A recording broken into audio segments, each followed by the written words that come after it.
boa tarde a todos, a todas. Nós vamos dar início, os microfones estão ótimos. Vamos agradecer primeiro a presença de todos. Vamos iniciar nossa sessão, que vai ser televisada ao vivo, aqui na LERJ. Depois vamos anunciar as presenças. Mas vamos, antes de tudo, nós estamos aguardando também o deputado Molon, que está chegando, mas vamos compor a mesa e dando início aos nossos trabalhos para não atrasar a nossa audiência. Então, chamo para compor a mesa o Leonardo Vicente da Silva, que é coordenador de controle de agrotóxicos da Secretaria do Estado de Agricultura. Por favor, compõe a mesa conosco. Tem nos ajudado também na elaboração. Obrigado. Chamo para compor a mesa Abílio Tosini, da Comissão de Meio Ambiente do CREA, também nosso companheiro de longa data, para compor a mesa aqui conosco. O Luiz Rodrigues Freire, do Fórum Estadual dos Engenheiros Agrônomos, recém-criado, do Sindicato dos Engenheiros do Rio de Janeiro. Bem-vindos aqui para compor a mesa. Chamo aqui o Tenório e a Alba para sentarem mais aqui adiante, porque, como as pessoas estão compondo a mesa, para ficar aqui composto. E também chamo para compor a mesa Almir César Carvalho Batista, economista da Secretaria Especial de Agricultura Familiar e Desenvolvimento Agrário da Casa Civil. Também aqui a presença do governo federal, muito importante, por favor, compõe aqui a mesa conosco. Damos todas as autoridades aqui e também as representações da sociedade civil, né? Tem todos que estão aqui estão representando também a sociedade civil, mas é uma praxe nossa tentar compor a mesa, e chamaria também o Augusto, o Maurício, que estão aí, para também tomarem assento aqui nas bancadas para contemplar aqui as nossas cadeiras aqui. Bem, estamos aqui aguardando o Molon, vamos dar início. Bem, amigos e amigas, essa é uma audiência da Frente Parlamentar Ambientalista do Rio de Janeiro, que eu presido, também da Comissão do Cumpra-se. O objetivo dessa audiência, e todos vão ser ouvidos, é um objetivo triplo, né? Tem 2 projetos de lei estadual que foram distribuídos, e vocês têm a cópia deles, né? Eu sou coautor de ambos. Um dispõe sobre a proibição de alguns agrotóxicos aqui no Rio de Janeiro. Eu sou coautor juntamente com o deputado Newton Salomão, né? Um companheiro nosso de Teresópolis, também esteve à frente, foi subsecretário dessa área, é um militante também da área ambiental, e menciona 14 agrotóxicos que devem ser banidos do Rio, e esse vai ser um dos nossos temas. Tem um outro PL, que também está tramitando na Casa, que dispõe sobre agricultura urbana e dá outras providências. É um projeto que eu sou coautor juntamente com o deputado Nivaldo Mulim, que é de São Gonçalo e é da Comissão de Saneamento Ambiental. Esse PL, ele estimula a agricultura urbana, considera de utilidade pública, dá vários incentivos ligados à alimentação, ligados à utilização de áreas desocupadas, portanto, uma série de providências ligadas à agricultura urbana, né? Os temas não são idênticos, mas tem, obviamente, a interseção, que é a agricultura, né? Bem, além disso, há um tema que não é desta Assembleia, mas que nos preocupa a todos, que é a discussão do projeto de lei originado no Senado, atualmente na Câmara, ainda falta passar no plenário da Câmara e voltar para o Senado, que é o conhecido como PL do veneno, mas, na verdade, é um projeto que facilita, digamos assim, a liberação e o registro de vários princípios ativos, sem a participação, entre outras coisas, o PL é grande, complexo, todos que estão aqui o conhecem, mas sem a participação da Anvisa e do IBAMA, que é uma coisa que preocupa a todos os ambientalistas e também a todos os técnicos. Quase todas as entidades científicas do Brasil se manifestaram, a Fiocruz, a área da saúde, a área da engenharia florestal, várias áreas se pronunciaram contra as medidas desse PL, que originalmente como eu falei, do Senado, do então senador Blairo Maggi, atual ministro da Agricultura. É claro que isso é um PL nacional, mas que tem repercussão em todo o Brasil, né? Bom, então, esse é o tema de hoje. São 2 projetos de lei que estão em andamento, e a eles cabe não só observações, como sugestões práticas de alteração, porque você ainda vai, todos já passaram por algumas comissões, mas ainda falta outras, o que significa que as sugestões que aqui forem dadas e sobre as quais houver, não digo consenso, mas um forte apoio, o compromisso nosso é incorporá-las ao projeto de lei nas comissões. Normalmente a gente sempre faz isso. Os projetos estão tramitando, há uma audiência pública, há sugestões relevantes que têm apoio, então a ideia é que essas sugestões, de alguma maneira, venham integrar o escopo dos respectivos PLs e das futuras leis, né? Vocês também vão receber, que está sendo trazido aqui por alguém nosso, o Cumpra-se, que a gente sempre distribui. Não, acho que já receberam aqui. Só eu que não recebi o Cumpra-se. Esse Cumpra-se é uma versão, a 22ª versão, e, na verdade, são as leis já aprovadas nessa casa, de nossa autoria ou coautoria, mas também tem outras, e a gente faz um acompanhamento. Isso que eu queria chamar a atenção de vocês, que é interessante, é a 23ª edição. Então, a cada semestre, nós acompanhamos quais que estão sendo cumpridas, parcialmente cumpridas ou não cumpridas. E a gente tenta ir acompanhando para que a nossa expectativa sempre é que nas próximas edições as não cumpridas passem pelo menos para parcialmente cumpridas. Então, isso só para ver como é que funciona. Esse Cumpra-se, ele está dividido em 4 capítulos. O primeiro é meio ambiente, fala também da água e de outros temas que tem que ver conosco, né? Fala do zoneamento ecológico e econômico, que indiretamente tem a ver com esses temas. Bom, depois tem um capítulo da saúde, tem um capítulo da educação e, por último, um capítulo de segurança e cidadania. Mas o interessante, para quem nunca viu a cartilha do Cumpra-se, é o seguinte: as leis que estão com barra verde, letra verde, são aquelas que, no essencial, estão sendo cumpridas, o que é um autêntico miraculo no Brasil e depois de muita briga. As que estão em amarelo, e a letra e a barra, estão classificadas como parcialmente cumpridas. E o que vem a ser isso? Algumas pessoas, empresas, as cumprem, outras não. E as que estão em vermelho, é o pior, não são cumpridas. Quer dizer, são leis aprovadas, carimbadas, regulamentadas, ninguém dá a menor pelota. Então, nós ficamos sempre tentando fazer novas leis, mas também olhando as já existentes, se elas estão sendo ou não cumpridas. E elas vão mudando de categoria. Só para dar um breve último exemplo para vocês e mostrar como é que a gente tem que ser mesmo persistente, a última lei que está aqui na página 16, do capítulo Educação e Cultura, é o Fundo Estadual de Cultura. É uma lei mais democrática, quem escolhe o grupo a ser beneficiado não é a empresa, é um conselho eleito por artistas plásticos, escritores, músicos, etc. É uma lei de 98, tem 20 anos.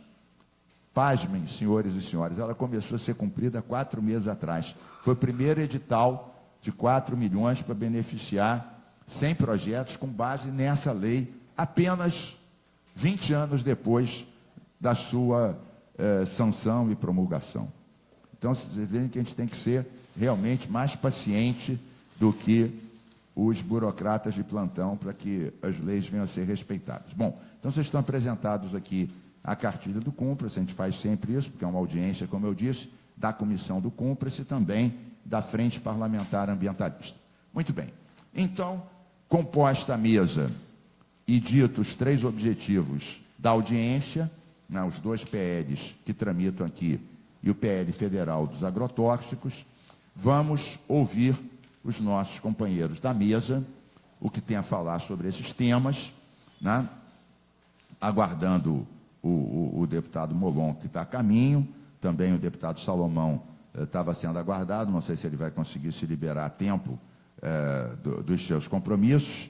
Então, não há uma ordem inicial. Eu vou chamar inicialmente o Leonardo Vicente da Silva, porque ele acompanha, pelo menos um desses PLs, ele acompanhou muito diretamente, deu sugestões, inclusive há também algumas emendas que já foram apostadas a esse projeto.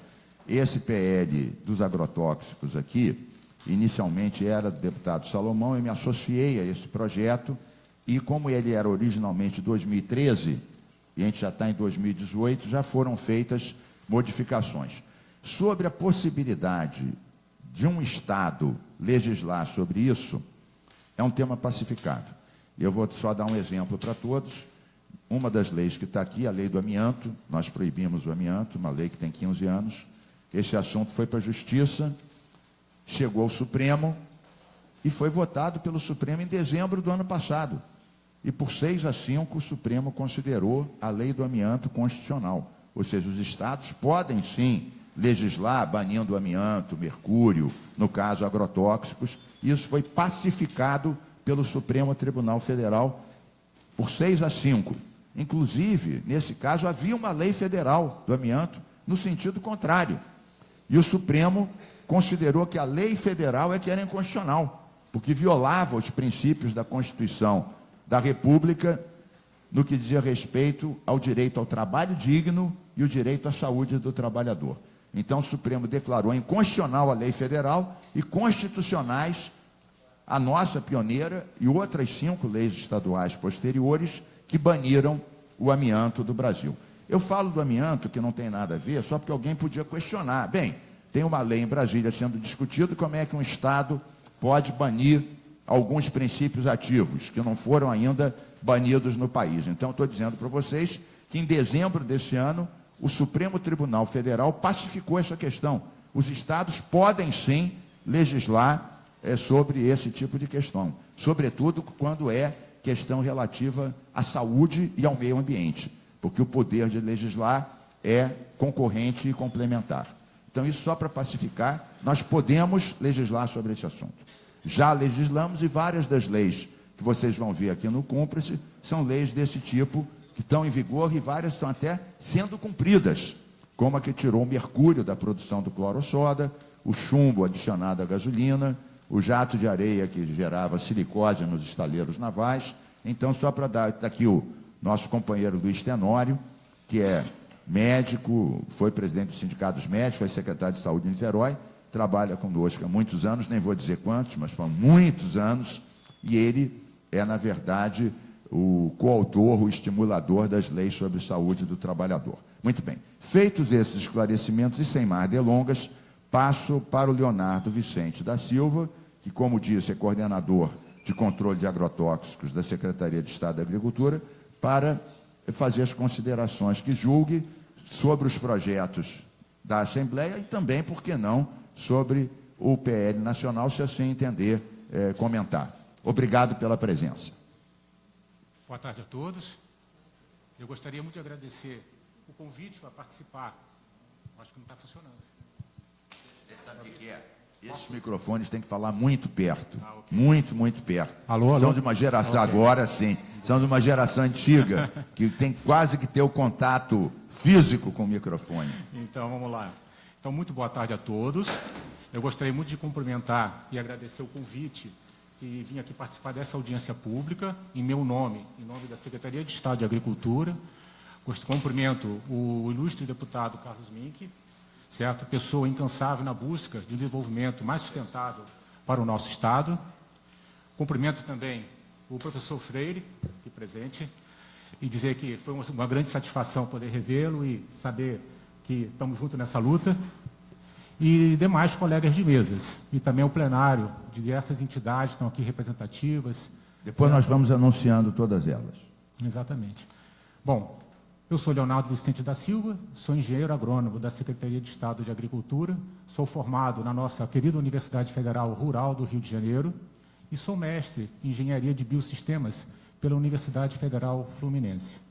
Já milito na área de defesa agropecuária há 17 anos e a defesa agropecuária, meus caros colegas, ela talvez seja uma das principais frentes contra o agrotóxico. Nós trabalhamos na Secretaria fazendo a contenção de pragas que atacam a nossa agricultura.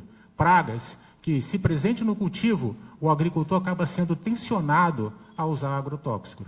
Se não tem pragas, o agricultor acaba não usando agrotóxico.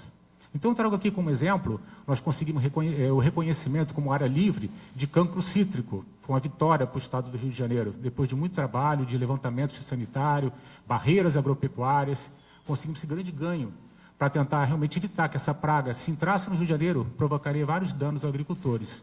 A cigatoga negra também ataca as bananas. Nós estamos falando do grande trabalho de mapeamento e contenção dessa praga em várias regiões do Estado do Rio de Janeiro, que podem causar sérios problemas à bananicultura, e a opção que o agricultor tem acaba sendo o uso de agrotóxico. Bom, o tema de agrotóxico realmente traz grande fervor, né, grande debate, e traz realmente a imediata percepção que é preciso ações efetivas do Estado no controle e na fiscalização, evitando problemas ambientais e garantindo a segurança do alimento que é produzido a todos nós. Agora, vamos tentar entender o que é um agrotóxico. Agrotóxico, pela definição da Lei Estadual, da Lei Federal 7.802, da Lei Estadual 3.972 e do Decreto Estadual 45.031, são os produtos, os agentes de processos físicos, químicos ou biológicos, cuja finalidade seja alterar a composição da flora ou da fauna, a fim de preservá-la da ação danosa de seres vivos considerados nocivos.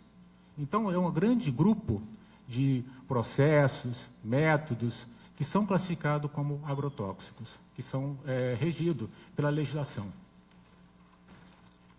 Nós, da Secretaria de Agricultura, sempre percebemos na real situação do campo e nos exige as ações corretivas, interferindo na atividade da propriedade rural sob a luz da legislação, pois ainda não são incomuns os casos de aplicações desnecessárias de agrotóxicos, o descarte inadequado de embalagem e o não uso de equipamentos de proteção, demonstrando a falta das boas práticas agrícolas. A Alerj, essa nobre casa de leis, tem sido de importante parceria na formulação de legislações que colocam o Rio de Janeiro na vanguarda das legislações estaduais, a nível Brasil. Eu trabalho com vários outros estados em parceria, né, na parte de fiscalização de agrotóxicos, então eu tenho conhecimento da legislação de outros estados.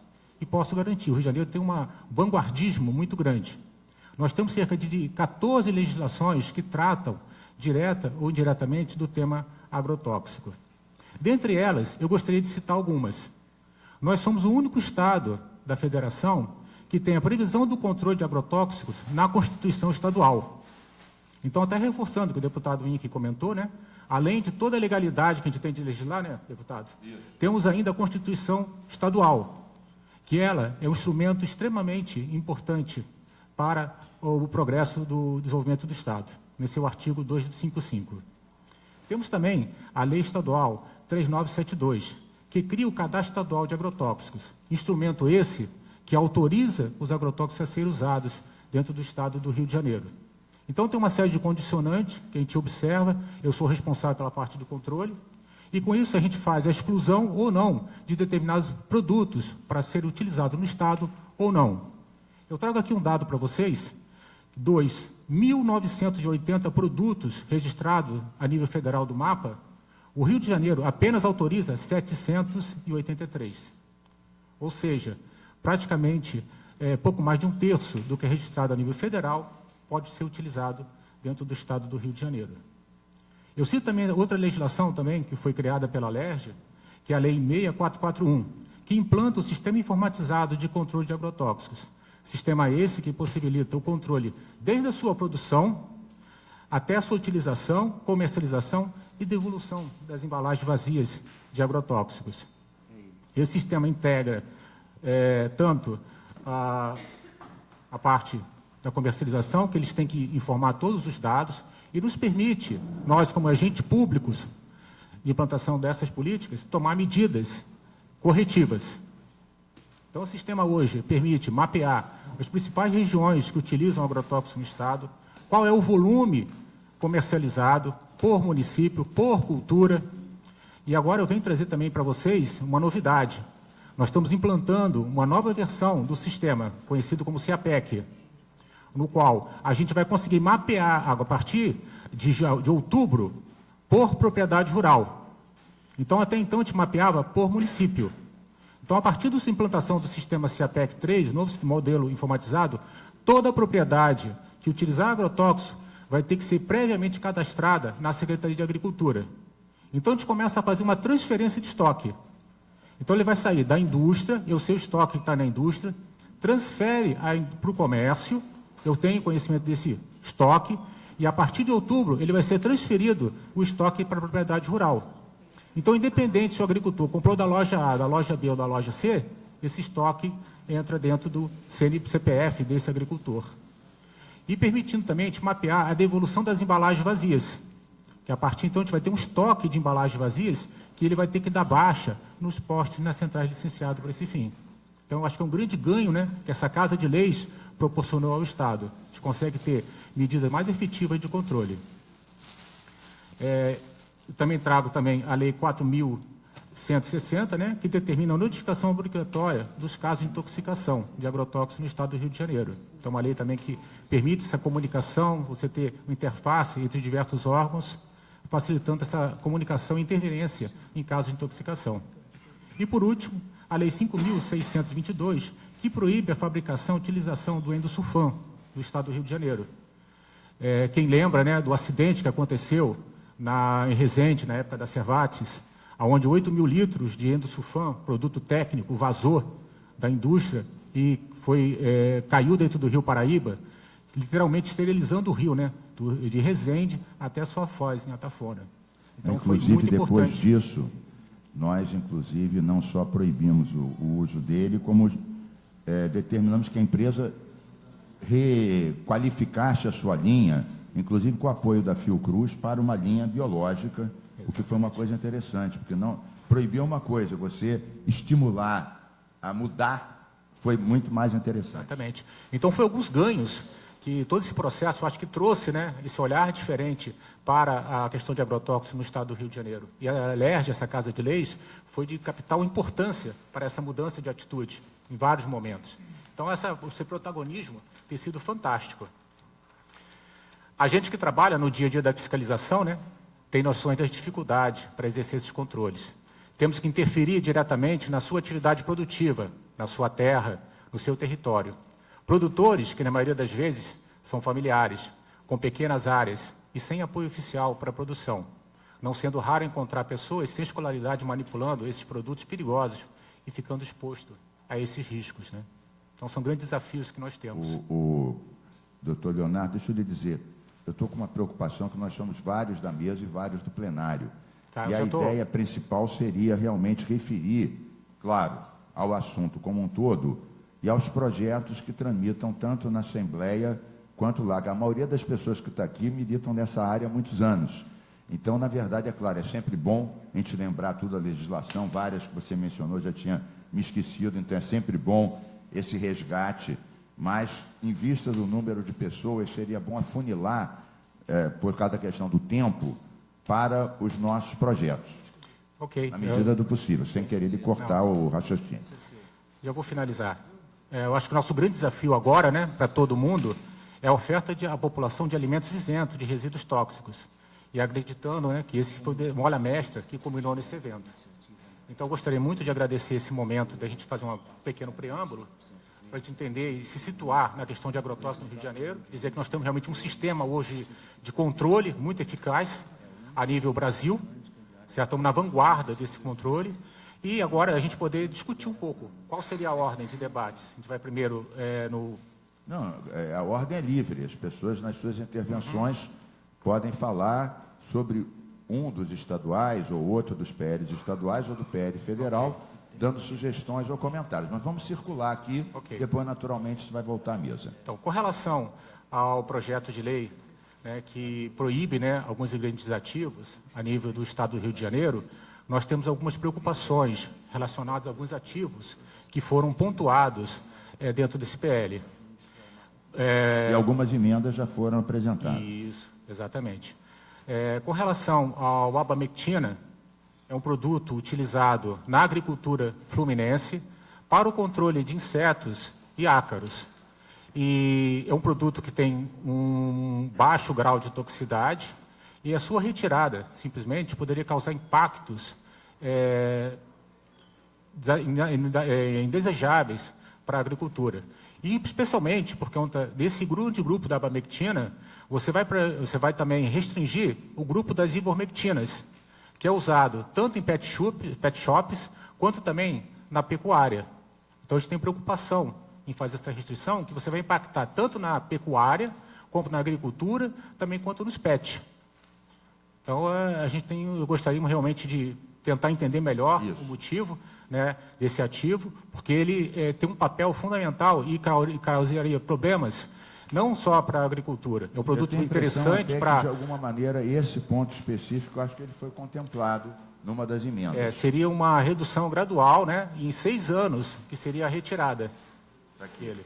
Essa emenda de... Exato, nós vimos. Deu um prazo para ele. De 6 anos. Deu um a gente prazo. viu. Exatamente. Mas nós temos a preocupação. É isso. Ok?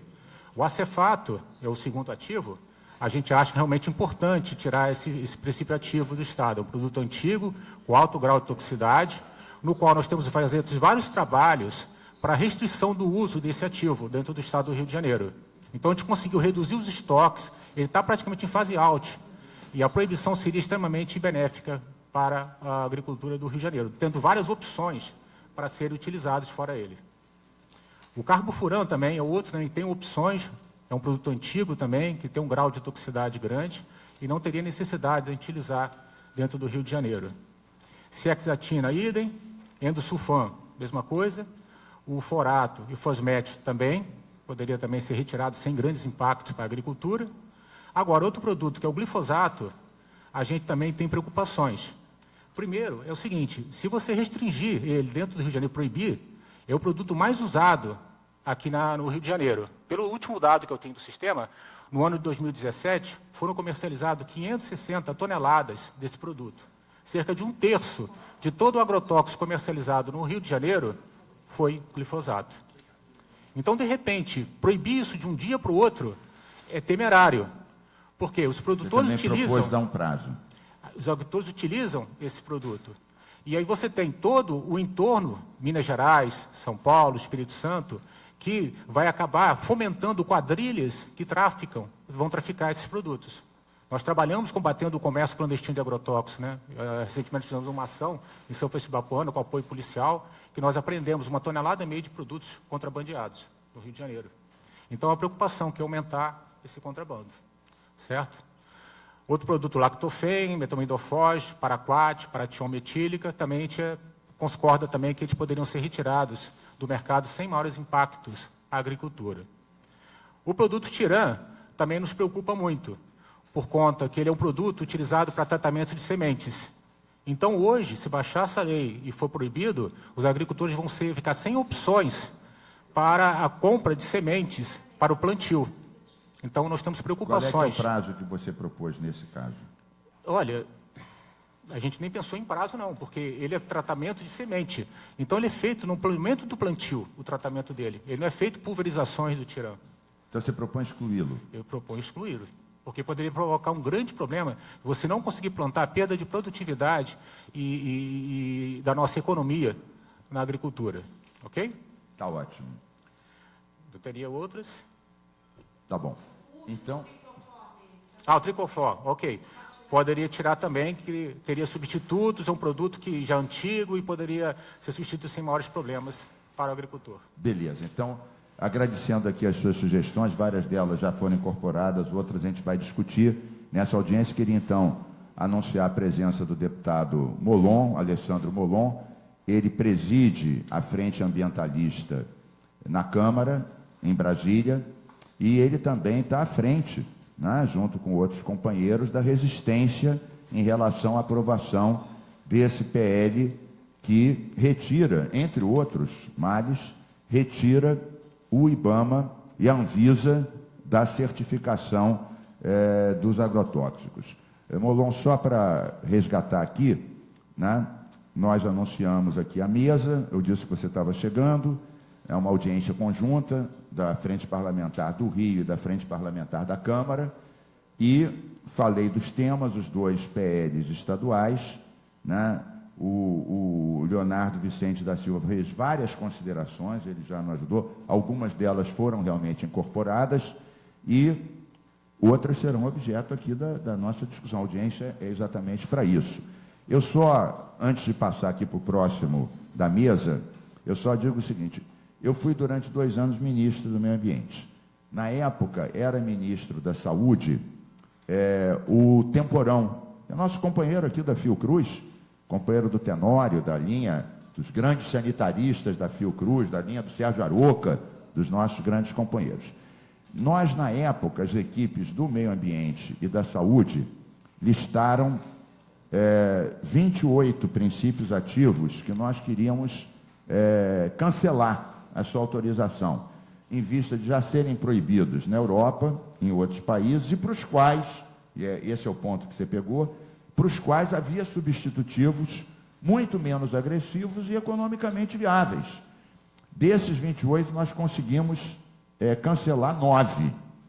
Houve uma pressão, e eu socializo com vocês todos, uma pressão brutal em cima dos analistas, seja do IBAMA, seja da Anvisa, por parte da indústria de agrotóxicos e também da bancada ruralista. Chegaram a mover ações pessoais no CPF de quem dava, que não basta ter um parecer da Europa, você tem que refazer, você sabe disso, refazer todos os estudos aqui, que dizem que aqui é um país tropical, outras temperaturas, moral da história.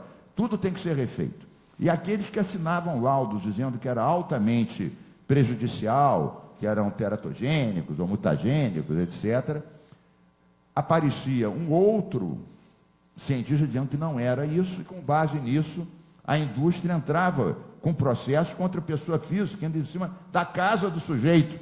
Chegou uma hora que ninguém queria assinar mais nada. Pra vocês terem uma ideia de como é que é pesada essa luta em relação a uma agricultura menos invasiva. Bom, dito isso, vamos continuar aqui os membros da mesa, mais adiante o deputado Molon, que também copreside essa audiência.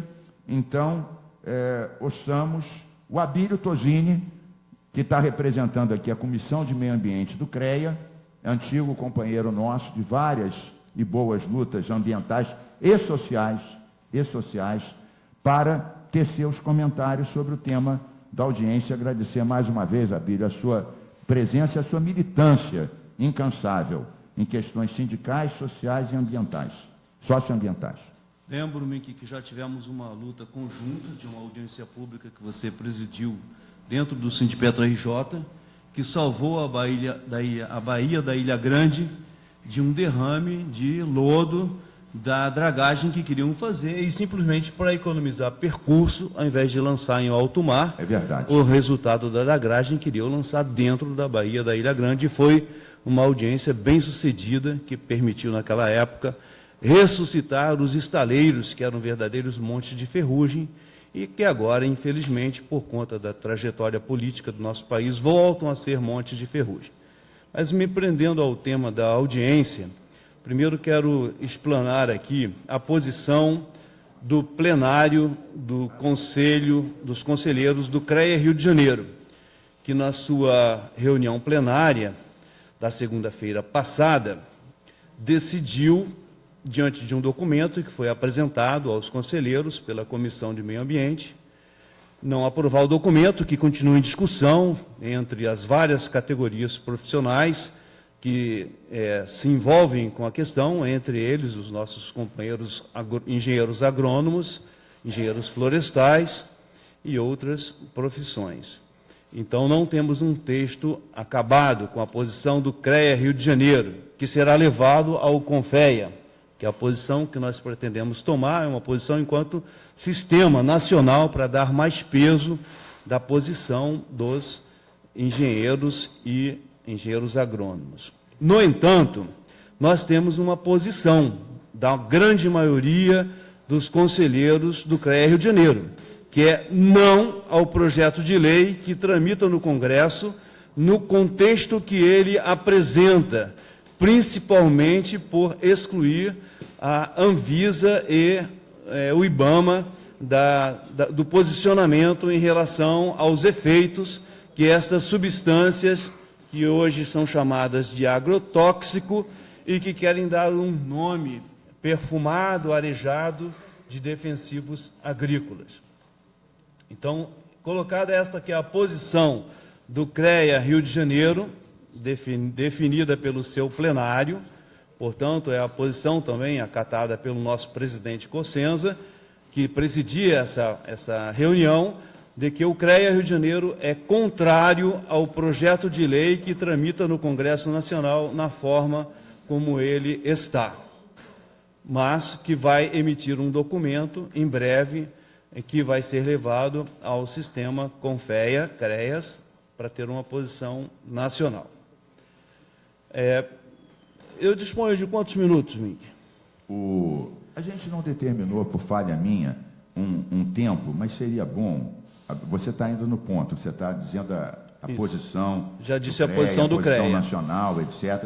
Eu acho que se você quiser fazer algumas considerações sobre esse projeto, para a gente depois passar para os outros membros da mesa. Eu esqueci também. 3 minutos seria? Isso. Eu esqueci, depois eu vou falar depois do Abílio, várias presenças aqui que eu também não anunciei. Em suma, eu acabo me esquecendo. Então, mas é sempre bom te ouvir, Abílio. Enunciada a posição do CREA, Rio de Janeiro, a posição oficial do CREA, vou passar a tecer comentários de posições pessoais minhas, enquanto ser humano e que tem o rótulo de ambientalista. A minha aprendizagem como ambientalista se deu porque eu nasci e cresci na roça. Sou filho de um plantador de café e tudo que eu sou na vida, meu pai, minha mãe, meus irmãos mais velhos tiraram da terra, do solo, mas de um solo vivo. Quando eu nasci, meu pai era um sem terra, depois comprou 5 alqueires de terra no noroeste do Paraná, em Santa Isabel do Ivaí, que era floresta. E eu fui para lá com 4 anos de idade e assisti a transformação daquela floresta, que é Mata Atlântica, até aquela região ainda é Mata Atlântica, em praticamente um deserto arenoso. Hoje só tem capim. Então, vi a destruição de nascentes e vi algumas crises causadas por invasões de seres que não tinham no Brasil. Uma delas, que teve um abalo muito grande para a agricultura familiar, foi o chamado cancro cítrico, aquela ferrugem das laranjas, que da Flórida foi exportada para o Brasil, naquela época em que o Brasil simplesmente era o maior produtor de laranjas e concorria com os laranjais da Flórida. E estranhamente apareceu aqui no Brasil o cancro cítrico. E as laranjeiras foram simplesmente cortadas. Então, nós que comíamos laranjas e tangerinas e poncãs, não tínhamos mais laranjas, tangerina, poncã, porque foram cortadas para erradicar o cancro cítrico. Depois veio a broca do café. O café não tinha grandes pragas.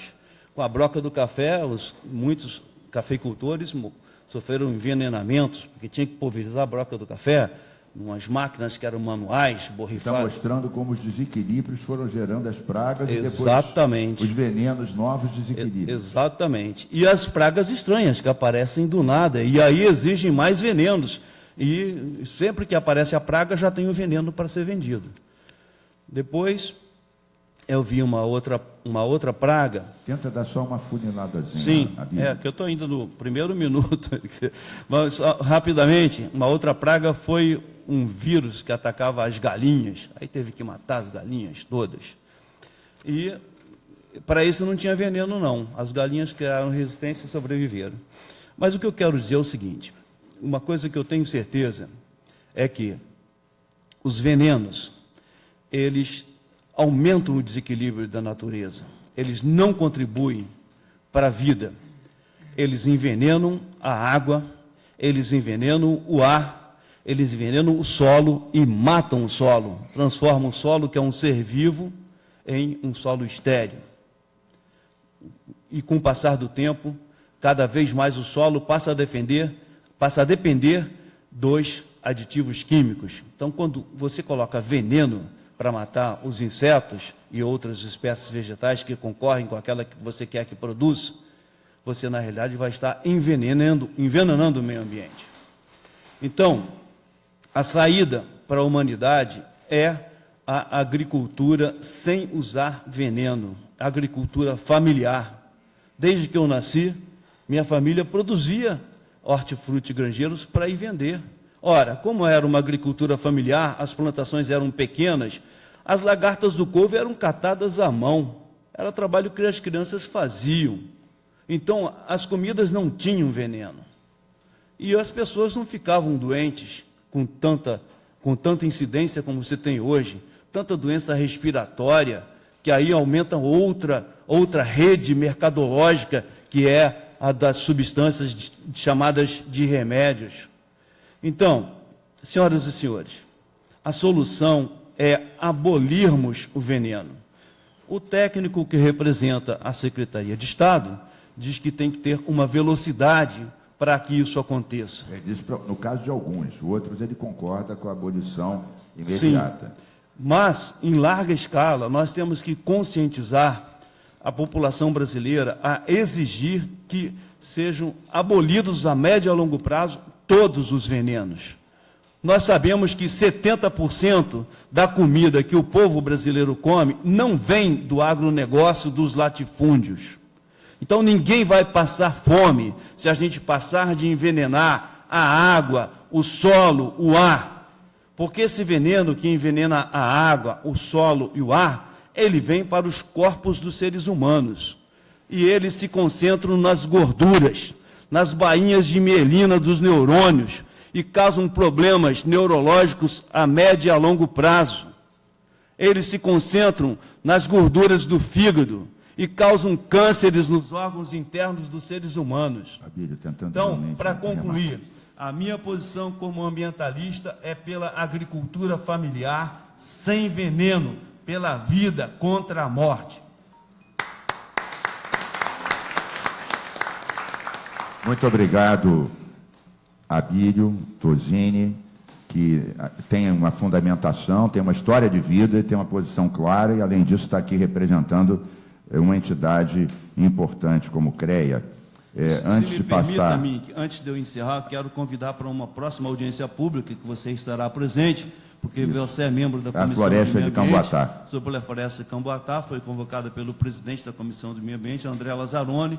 Eu tenho prospectos aqui para ajudar a convocar essa audiência. Beleza. A gente quer trazer pelo menos 500 pessoas para defender a floresta aqui. Vai ser no plenário da Assembleia Legislativa, no dia 21 de setembro, dia da árvore, às 10 horas da manhã. Obrigado, Abílio. Então, aqui rapidamente algumas presenças. Ítalo Guzmão, engenheiro agrônomo da ENG. Bom, o Freire está aqui na mesa conosco. O Marcos Volvo, do Unicel. Estou pronunciando certo ou errado? Wolfdunkel. Coordenador executivo da PDM-RJ, né? E também orgânicos. Jorge Antônio da Silva, também nosso companheiro de muitas lutas de audiências, engenheiro agrônomo, também do CREA-RJ e diretor do Sindicato dos Engenheiros RJ. Então, tem a dupla representação. Sérgio Gomes Rosário, advogado, CPORG, Sérgio Gomes, está aqui presente. Marcelo Silvem, Rede pela Água, Núcleo Barreto, onde está? Marcelo, acho que saiu. Deu uma saída. Cláudia Brito, jornalista do portal Eu Rio, está lá. José Leonel Lima, diretor-presidente da ERGE, Associação dos Engenheiros Agrônomos, está aqui presente.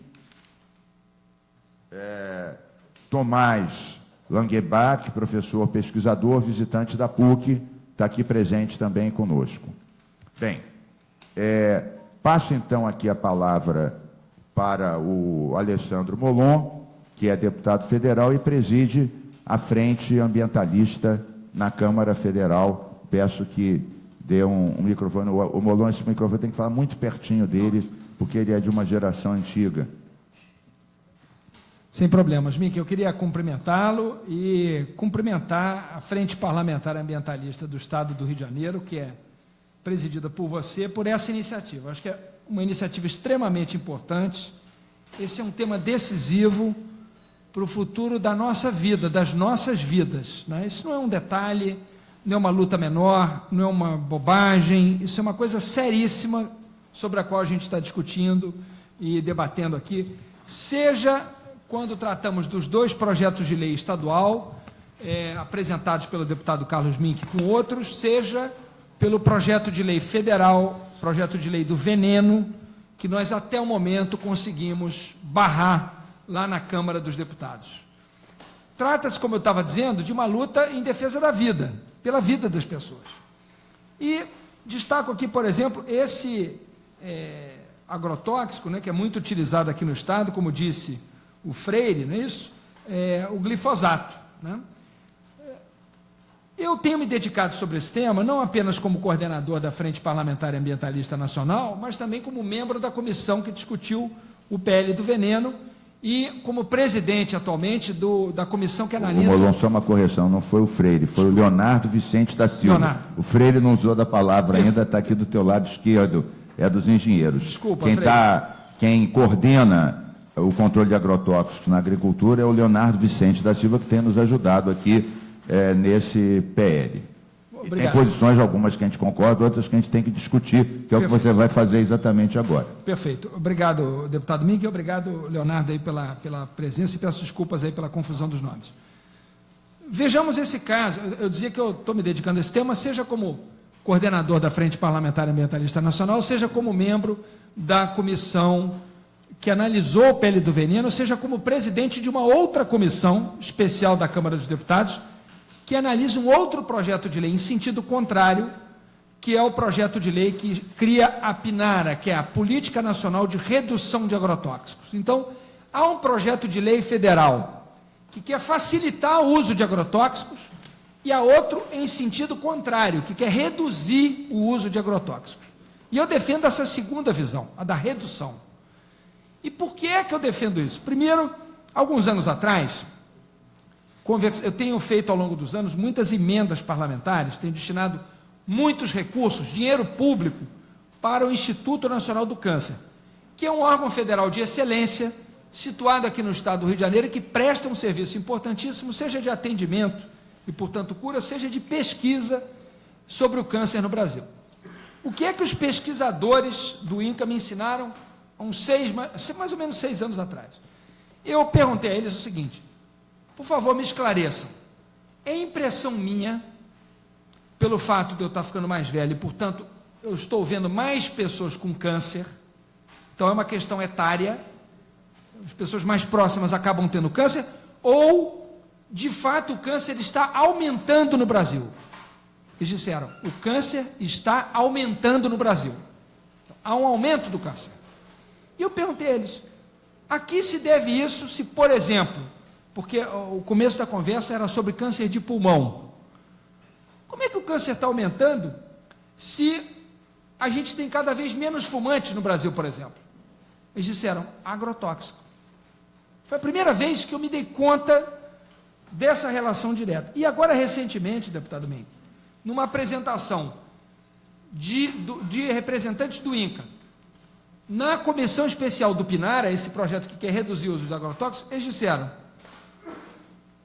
quais são os 2 tipos de câncer prevalentes no Brasil? Para homem, próstata. Para mulher, mama. Em todos os países é assim? Não. Em outros países há tipos de câncer prevalentes na população que não necessariamente, ou seja, nem sempre, o principal câncer em mulheres em outros países é o de mama. Podem ser outros, depende do país. E também no de homem. Eu falei: mas e o que é que explica isso? Aí eles disseram lá agora, tem 1 ou 2 meses, qual é o tipo de agrotóxico que está ligado a esses tipos de câncer? Glifosato, que é o tipo de câncer, que é o tipo de agrotóxico mais usado no Brasil e também aqui no estado do Rio, como o senhor acabou de dizer. Então vejam como é uma coisa seríssima, quer dizer, este agrotóxico está cientificamente ligado, segundo essas pesquisas, a esses dois tipos. Eles tendem a produzir, tendem a facilitar esses dois tipos de câncer. Em homens, próstata, e mulheres, mama. Não é o único fator, evidentemente. Claro que há outros fatores, mas as pesquisas mostraram uma relação entre este agrotóxico e esses dois tipos de câncer. Então, a gente está falando aqui da vida das pessoas. Eu entendo a preocupação do Leonardo com respeito à produção, com respeito a uma transição. Eu entendo. Ocorre que essa transição ela já está muito atrasada. E há alternativas aos agrotóxicos. É claro que elas têm que ser estimuladas e pesquisadas. Mas eu quero dar um exemplo concreto com algo que foi feito, também com uma emenda parlamentar, que eu fiz como deputado federal, para a Universidade Federal Fluminense de Volta Redonda. Eu visitei há cerca de 20 dias. Estive lá e os professores do Departamento de Engenharia, que trabalham com engenharia de alimentos, estão testando a eficácia de óleos essenciais no combate a pragas. Em especial, por exemplo, nesse caso que eu vi, um tipo de fungo, não me recordo o nome científico, peço desculpas, muito comum aqui no Brasil, aqui no Rio. A pesquisadora está testando o óleo essencial de capim-limão, neste caso específico, versus o fungicida mais usado para esse tipo de fungo. E ela me mostrou os dois vidros, o que foi usado o fungicida e o que foi usado o óleo essencial de capim-limão. É uma pesquisa, portanto ainda está em curso, ainda tem muito teste a ser feito. Eu não estou defendendo que se aplique ou se use sem todos os testes e sem todo o cuidado científico.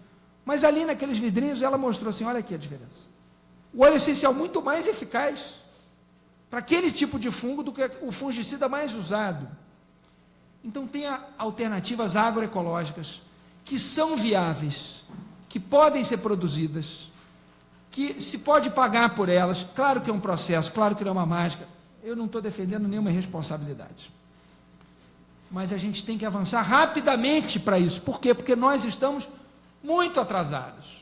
E o que significa ficar muito atrasado? Significa mais gente morrendo, mais gente tendo câncer, entre outros problemas. Eu estou falando do câncer, mas o projeto de lei do veneno que queriam aprovar e ainda não conseguiram, graças à nossa resistência, ele não quer permitir só o registro de substâncias ou de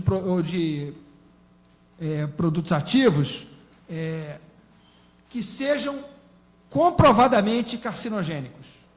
Querem permitir também o registro de substâncias que comprovadamente causam má formação fetal e mutação genética.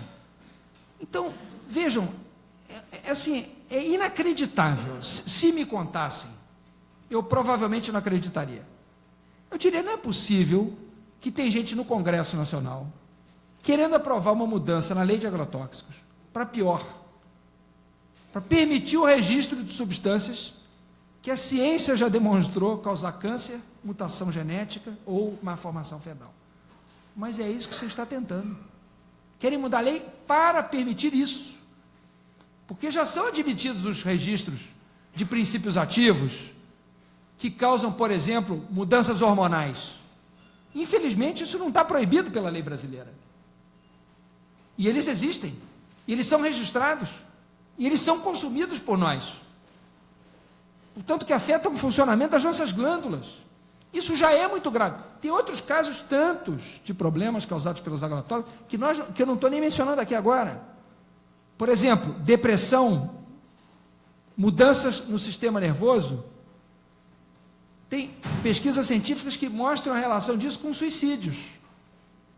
Só para dar um outro exemplo, muito barra pesada, quer dizer, muito grave. Então a gente está falando aqui de uma coisa seríssima, talvez a mais séria da qual a gente pudesse tratar, em termos de saúde para as pessoas. O MIC já tem muitas leis aprovadas, é um campeão de aprovação de leis, que cuidam da saúde do trabalhador. E certamente elas já salvaram a vida de muitas pessoas. Agora, essas aqui, significa fazer isso quase que no atacado, para todo mundo, porque todo mundo come esse veneno. Mesmo quem é adepto de comida orgânica. quem busca comida orgânica, porque inevitavelmente você tem que comer na rua, é muito difícil às vezes encontrar. E quem é que pode pagar por isso ainda?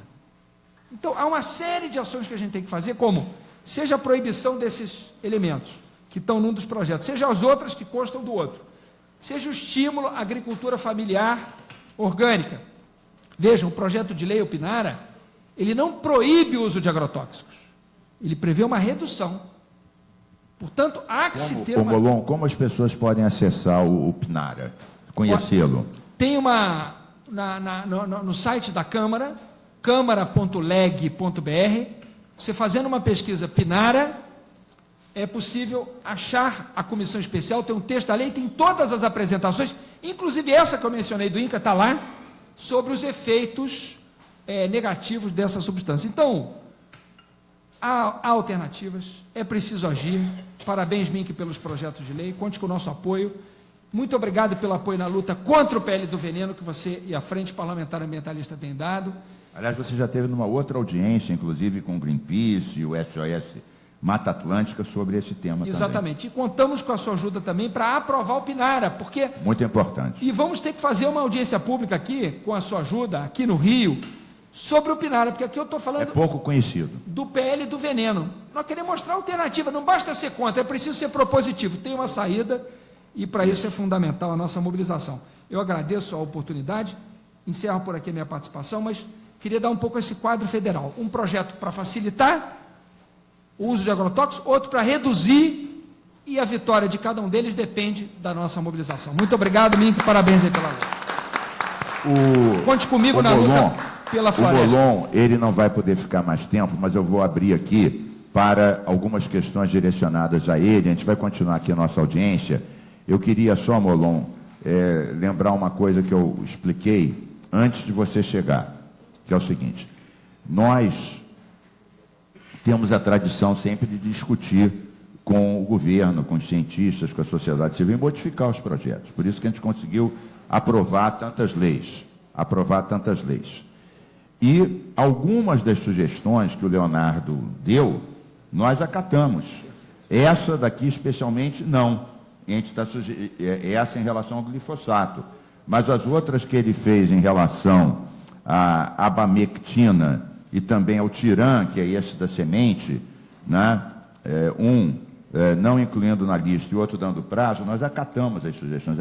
Das 3 sugestões que ele deu, a única que não foi acatada ainda pela comissão, não foi acatada, foi a do glifosato, mas que é um problema que a gente tem que avançar e resolver, mas não foi acatada, as outras foram.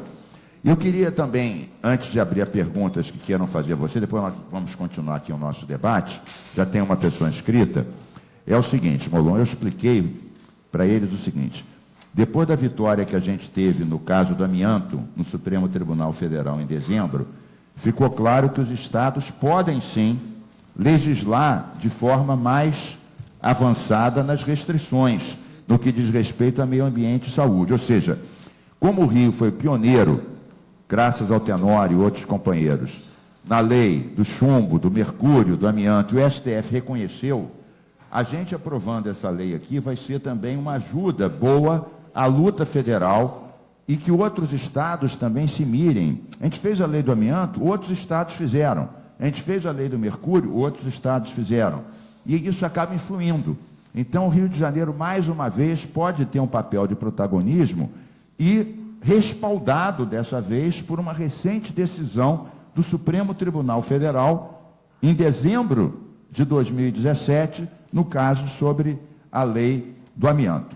Feitas essas considerações, em vista que o Molon tem que sair, mas a gente vai continuar a nossa audiência, vamos abrir aqui a 2 ou 3 questões direcionadas ao Molon especificamente, né, que está à frente não só da briga contra o PL do veneno, mas agora ele falou do Pinara, que é uma outra coisa pouco conhecida e que já está topada a ideia de fazer uma audiência sobre isso, Molon, porque realmente eu acho que é muito pouco conhecido ainda o Pinara. Então, vamos abrir agora algumas poucas... Eu pediria apenas, para não quebrar o ritmo, que as questões dirigidas ao Molon sejam diretas e pontuais. O Tomás vai fazer a primeira pergunta, Tenório quer fazer uma também, e depois a gente continua. Quem? Jorge. Bom, então temos 3 já aqui, e depois nós temos que continuar a audiência, porque a gente está abrindo essa sessão, porque o Molon, ele co-preside e está com 500 coisas ao mesmo tempo, mas vai responder as questões antes de sair, foi a nossa combinação com ele. Pedimos que sejam perguntas objetivas e que o Molon também responda diretamente. Tomás.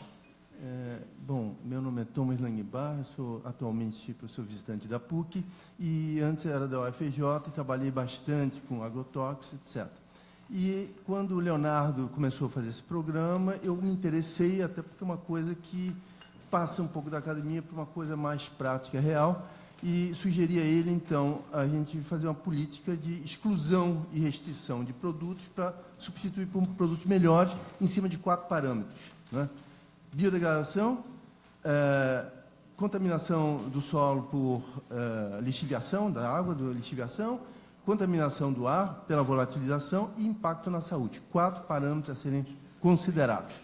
E agora eu estou vendo, quando eu vi os primeiros dados sobre os princípios ativos, que era tudo, na verdade, nomes comerciais que complicavam para a literatura, a gente fez um trabalho para passar isso para o princípio ativo. Eu fiquei muito surpreso quando eu vi que 1/3 era glifosato. Eu disse, poxa, isso realmente é uma coisa que assusta. Bateu junto, é bem recente, bateu junto com essa proibição da juíza, né? Alegando câncer, etc, etc. E eu, junto com um colega meu, também titular de toxicologia da Fluminense, o documento está aí, a gente tomou uma posição diferente.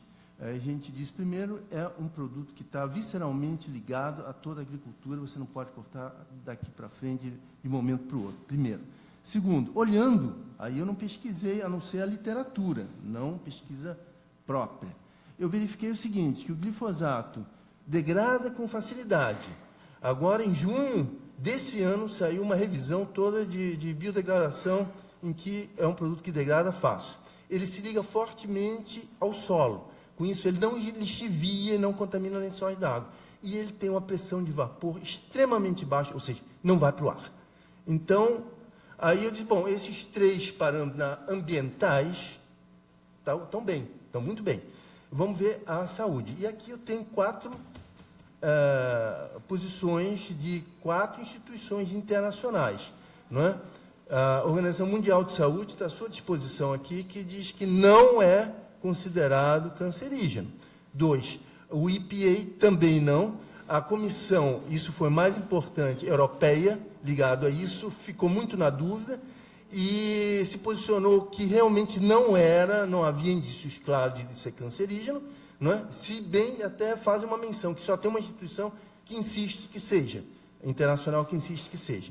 E depois também uma organização americana que também diz que a coisa não é bem por aí. É claro que, se você olhar bem, a questão do câncer, se você começa a aumentar muito a concentração, você entra numa faixa realmente de distúrbio. É a mesma coisa, Novalgina a gente toma numa boa, sem problema, é ótimo. Mas se a gente tomar 5 ou 10 Novalginas, a gente vai ter ziquezira sim. Então, a gente tem que reduzir realmente, é fundamental reduzir, entendeu? E aí, na verdade, é mais complexo do que proibir. Proibir me parece simples, não vai funcionar, pelo que o Leonardo já disse, vai ser adulterado de todas as maneiras, vai ter uma pressão enorme, até pela agroindústria, como aconteceu, a decisão da juíza já foi revogada, né? Então não vai dar para segurar. E no documento a gente coloca que o que a gente não gostaria é que voltasse à zona de conforto, encerrar de a pergunta. que fica usando da mesma forma, que se reduza, que se haja com determinações que há uma redução. Você podia depois, Thomas, colocar também à disposição da comissão os documentos que você mencionou. O Molon vai ouvir as 3 questões, depois vai responder em conjunto. A segunda é do Jorge Antônio, nosso companheiro engenheiro, aqui tanto do CREA quanto do Sindicato dos Engenheiros, e também militante antigo da luta pela agricultura familiar, orgânica, integrada, e pelo combate biológico às pragas. Bem, boa tarde a todos e todas. Nós disponibilizamos aí para a comissão saudando todas as instituições que estão presentes, todo o histórico, né? Thomas, o Freire, o Abílio, participaram, né, ativamente de toda essa luta, e o Rio de Janeiro foi protagonista, né? Nesse documento já cita isso, quer dizer, porque em 84 nós realizamos um evento no Rio de Janeiro que foi precursor da agricultura orgânica no país. Com relação às questões, quer dizer, esse projeto, eu estou vendo que é um projeto de 2013, né? Quer dizer, então já tem 5 anos o projeto, né? Mas, quer dizer, então já tinha uma preocupação anterior em relacionar... Sim, mas agora a gente botou ele para andar, já foi a plenário, já foram apresentadas emendas, então, inicialmente era do Salomão, aí o Salomão deixou de ser deputado. Eu me associei ao projeto, com a autorização dele, e fizemos reuniões, fizemos emendas, isso foi ao plenário, agora isso vai ser aprovado. Relacionado a alguns produtos, essas questões que Thomas traz são questões importantes.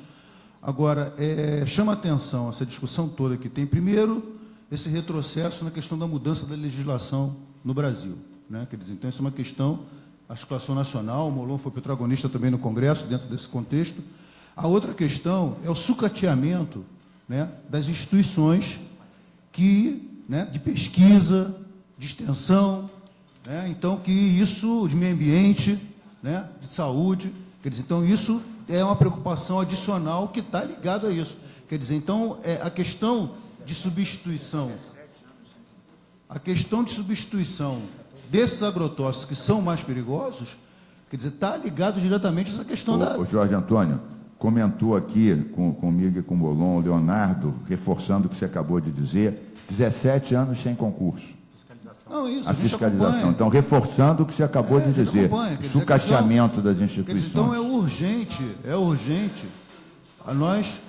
Nós verificamos ataques que a Embrapa vem sofrendo, né? E também as instituições de pesquisa. O estadual no Rio de Janeiro também é uma empresa sucateada, né? Então, é urgente que, se tem essa preocupação com relação a um prazo, a ser dado um prazo para determinados produtos, a preocupação maior é o apoio efetivo à pesquisa para que essas alternativas sejam colocadas à disposição dos agricultores, né? E também com uma assistência técnica efetiva. Então, Mink Molon, quer dizer, então, na questão do projeto, eu acho que vocês têm que pensar nessa questão também, que é uma questão importante, né? Quer dizer que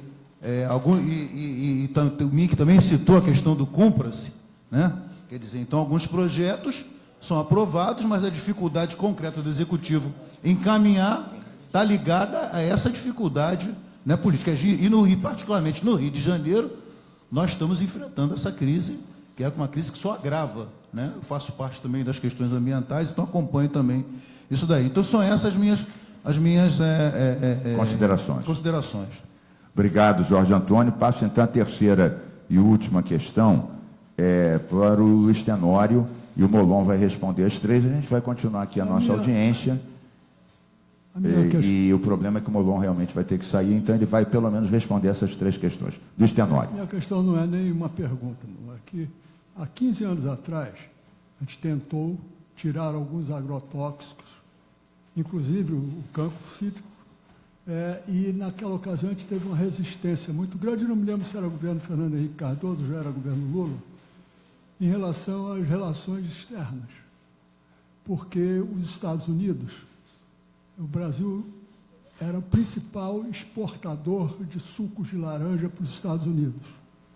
Os Estados Unidos questionou o uso de agrotóxicos nas nossas produções de laranja.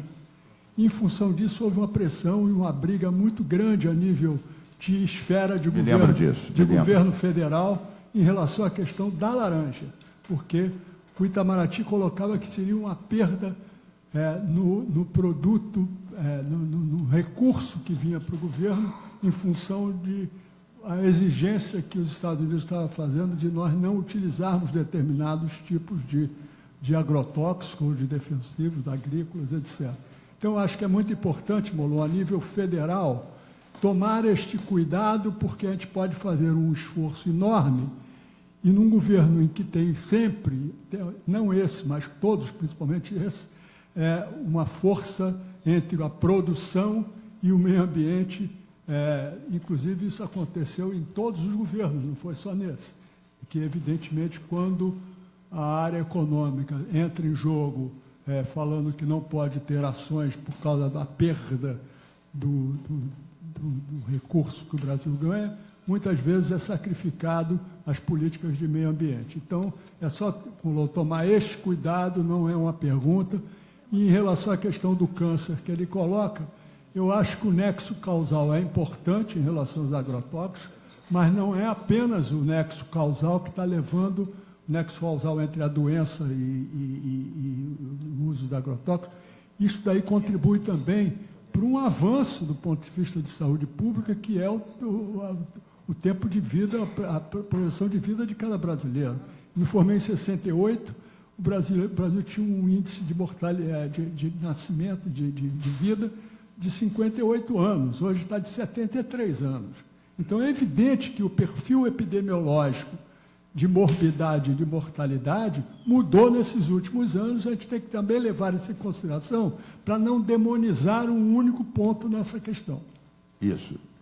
Obrigado, Tenório. O Molon vai responder. Antes, Molon, de você responder essas 3 questões, eu queria fazer uma brevíssima consideração sobre algumas coisas que o Thomas e outros levantaram, que é o seguinte. Quando eu estive no Ministério do Meio Ambiente, todos os ministérios eram contra o Brasil ter uma lei de clima, uma lei de redução das emissões de carbono. Cada um tinha um argumento diferente, mas todos eram contra. O único que era a favor era o meio ambiente, né? O pessoal de Minas e Energia não queria por causa da questão das térmicas a carvão, a óleo, etc., né? O pessoal do Ministério de Relações Exteriores ficava com medo do Brasil se afastar da posição dos outros países em desenvolvimento que colocavam exclusivamente a responsabilidade, com razão, nos países ricos, né, os grandes emissores, e assim sucessivamente. Moral da história, um único ministério que tinha essa posição era o meio ambiente, todos eram contra. Pouco a pouco a gente conseguiu o apoio da Embrapa, com a questão do plantio direto, a gente conseguiu o apoio de ciência e tecnologia, vários cientistas mostraram que o Brasil, ao contrário da China e da Índia, o fator principal era o desmatamento e não a questão da energia, a gente poderia avançar. Mesmo nas relações internacionais, nós tivemos diretamente contato com os ministros da China, Índia e África do Sul, que acharam bem que o Brasil avançasse, desde que continuasse considerando os principais responsáveis e que devessem fazer o maior esforço os países ricos. Moral da história, a posição foi mudando, e o Brasil adotou essa posição e foi o primeiro país em desenvolvimento a ter uma lei de clima, que foi aprovada e sancionada pelo então presidente Lula em novembro de 2009, portanto, há 9 anos atrás, exatamente um mês antes do encontro em Copenhague. Por que eu estou falando disso, que aparentemente nada tem a ver com o assunto? Às vezes você fica com uma ideia e todo mundo repete, fica a ideia, e daqui a pouco a ideia muda. Muda porque surgem novos argumentos, novas ideias. Se a gente fosse pelo consenso que existia no início de 2009, o Brasil nunca teria uma lei de clima, que depois outros países se miraram no exemplo e 6 meses depois a própria China, a Índia e outros também fizeram leis de clima com alterações e variações. Bem, dito isso, é para dizer que nada do que parece ser um consenso é eterno até que a gente consiga construir um outro consenso. Dito isso, passo a palavra para o deputado Molon responder as questões que a ele foram dirigidas e fazer suas considerações finais, dizendo que a gente vai continuar a nossa audiência depois da saída do Molon. E para não atrapalhar o andamento dos trabalhos, eu vou ser o mais breve possível, começando pelo Tenório, dizendo que realmente essa posição do Ministério das Relações Exteriores pode prejudicar, embora o tempo também acredito que tenha mudado isso, porque no mundo é cada vez maior o desejo das pessoas de consumirem alimentos saudáveis. Portanto, aquilo que antes representava menos exportações, agora pode representar mais exportações. Então, o Brasil deveria ocupar esse lugar no cenário internacional, de fornecedor de alimentos saudáveis. Isso devia ser uma grande marca no mundo. Se veio do Brasil, é saudável, porque lá tem orgânico, lá tem menos veneno, lá tem menos transgênico e assim por diante, né? Quer dizer, é para isso que nós deveríamos caminhar. O mundo já está começando a caminhar para isso. em relação aos transgênicos, inclusive. Está voltando a ser um debate no mundo. E alguns países estão começando a rever suas posições sobre produção de transgênicos. Então, esse é um dos pontos. Segundo ponto, o Jorge foi muito feliz, sucateamento das instituições. Em nível federal, nós podemos ver... Confirmado aqui pelo Leonardo, 17 anos sem concurso. Aliás, eu queria dizer que eu acho muito importante esse trabalho de controlar o uso de agrotóxicos no estado do Rio de Janeiro. Acho que é importante ser reconhecido isso, porque quando a gente vê alguma coisa caminhando na direção correta, isso tem que ser ressaltado. Então, é positivo que haja isso aqui no Rio de Janeiro, que bom, e nós queremos estimular que isso se torne ainda melhor, né? Aperfeiçoar esse trabalho e reduzir os agrotóxicos no Rio. Sobre sucateamento das instituições, eu vou citar 2 exemplos federais. A própria Anvisa e o próprio IBAMA. Muita gente reclama da demora para se reconhecer ou se registrar um novo agrotóxico. A solução para isso não é reduzir os testes que têm que ser feitos neles, mas colocar mais gente trabalhando para isso. Não é reduzir o rigor, é acelerar o processo com profissionais qualificados e com condições de fazer os exames. E como é que se faz isso? Por exemplo, cobrando de forma decente de grandes indústrias internacionais que querem registrar produtos, que lá nos Estados Unidos pagam 400, 300, 500 mil dólares e aqui pagam 5 mil reais. Então, como é que você vai? Esse dinheiro serviria para quê? Para contratar gente qualificada e não para reduzir, acelerar por falta de rigor. Então, a sua observação foi muito feliz. E sobre as observações do Thomas, é possível, de fato, que seja ambientalmente menos grave, né, menos gravoso do que outros princípios, embora também a gente não esteja se detendo aqui nesse ponto apenas. Eu acho que é extremamente importante que o Rio de Janeiro seja pioneiro, Mink. Esses exemplos que você deu mostram como é importante alguém sair na frente. Não será fácil sair na frente nisso em nível federal, porque a resistência da bancada ruralista lá é muito mais forte do que aqui na LERJ, felizmente. Então, que bom que o Rio de Janeiro pode avançar e tomara que avance para servir de exemplo para os outros. Agora, especificamente do ponto de vista da saúde, como é que os agrotóxicos atuam em relação a essa questão do câncer? Eles podem atuar de 2 formas. De um lado, estimulando a multiplicação de células cancerígenas. De outro lado, reduzindo a imunidade do corpo contra essas células. Então, tirando as defesas. Tirando a defesa. Então, pode ser que algum agrotóxico ele atue num campo e não em outro, ou mais num campo e menos em outro, ou mais em outro e menos no primeiro. A leucopenia. Oi? A leucopenia, como foi em Volta Redonda. Exatamente. O Então, benzeno da refinaria tem essa- quebrava o glóbulo branco e eliminava o sistema imunológico dos trabalhadores da CSN. para os agrotóxicos que estimulam a reprodução de células cancerígenas, para estes não há uso seguro.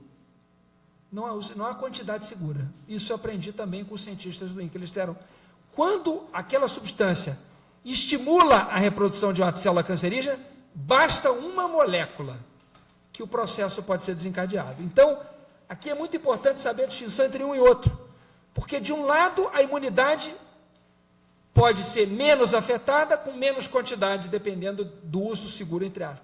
Para aqueles que estimulam a reprodução, não há nível seguro. Então, aqui é que se diferenciar e proibir com essa atenção. Dito isso, eu agradeço muito, cumprimento a todos, agradeço as contribuições. Queria receber depois, através do deputado Minca, essas suas contribuições. Nós vamos ler e estudar e queremos colocar à disposição do senhor também esse estudo lá do INCA para que essa E observação nós sobre vamos a aqui, importância Molon, disso ajudar a divulgar o Pinara também. Muito obrigado, amigo. Para todos os deputados e todas as entidades que fazem parte da frente parlamentar. Ô Molon, só antes de você Muito obrigado. sair... Recebi também a sobre- posição do SENGE e do SENGE. do CREA sobre o Pinara. Muito obrigado, Ô Freire. Muito Molon, obrigado por isso. uma ultimíssima observação sobre a última frase sua.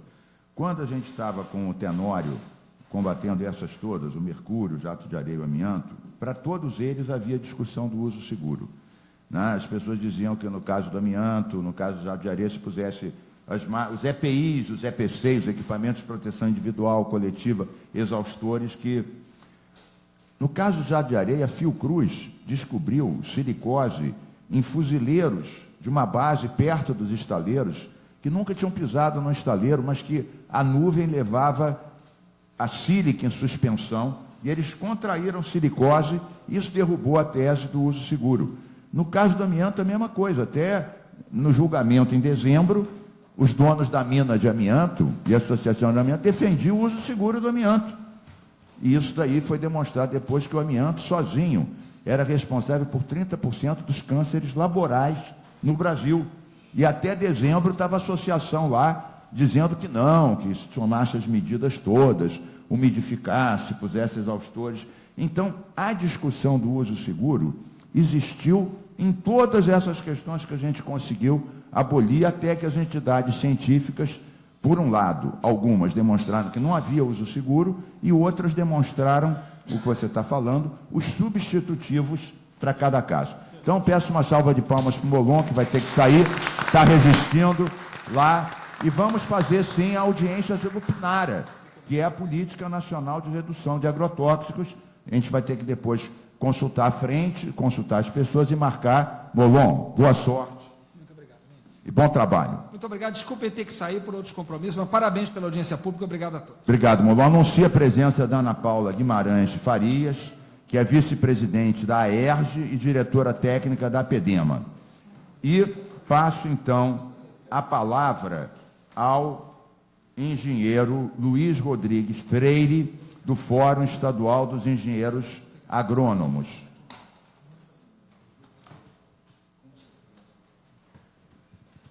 E saudando agora a posição e a constituição desse Fórum Estadual dos Engenheiros Agrônomos.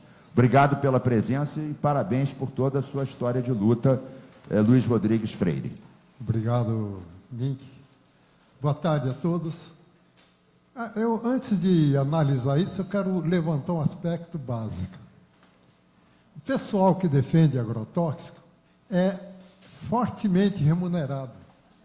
É um pessoal que trabalha com remuneração altíssima. Quem é contra agrotóxico é voluntariado. É pessoal que quer a melhoria do ambiente, quer a melhoria da vida e não ganha dinheiro por isso. Então a luta é mais ou menos inglória, porque um mercado de alguns bilhões ou muitos bilhões de dólares por ano remunera e tem aquela pressão forte sobre todos os analistas, sobre todos aqueles que colocam alguma opinião. Vamos ser objetivos. O Fórum Estadual dos Engenheiros Agrônomos elaborou uma nota técnica entregue para o CREA sobre o PL que substitui a atual legislação de agrotóxico, o PL 6299. Nós entregamos cópia aí. É um documento. Vamos passar para todos os deputados e membros da frente. É um documento que não permite a sua leitura agora, porque cansaria, mas demonstra e conclui. Vocês têm ele em via eletrônica também, porque facilita a gente passar para todos. Podemos entregar, sim. Isso é mais fácil. Ele conclui, desta forma, o Fórum de Engenheiros Agrônomos do Rio, SENGE Rio de Janeiro, se posiciona contrário ao PL, o PL do veneno. Então, não há defesa. Essa questão que o Molon abordou muito bem, do tempo para análise, precisa haver um aumento do número de profissionais que possam fazer a análise. Os analistas do Ministério da Agricultura, do Ministério do Meio Ambiente, do Ministério da Saúde, nós precisamos ter estruturas melhores, que aí a apreciação será mais rápida. É uma pressão equivocada e é jogada sobre a opinião pública de que os órgãos públicos são ineficientes, são ineficazes, e eles não analisam com a profundidade necessária. Com respeito ao projeto de lei, já houve observação de 2013 até agora e esperamos que em breve seja... Agora vai andar. Agora vai andar. Já foi para plenário, já foi emendado, e agora pode deixar que a gente vai ficar em cima. Com aquele mote, cumpra-se a lei, quando Eduardo Costa foi secretário de Saúde do saudoso Leonel Brizola, no primeiro governo, determinou que fosse feito o registro de todo problemas de agrotóxico que aparecesse. Então, quando nós temos aqui, no artigo 7º, todos os casos de doenças e óbitos decorrentes da exposição de agrotóxicos deverão ser notificados ao órgão determinado pelo Poder Executivo, isso aí, desde 84, se não me engano, 83.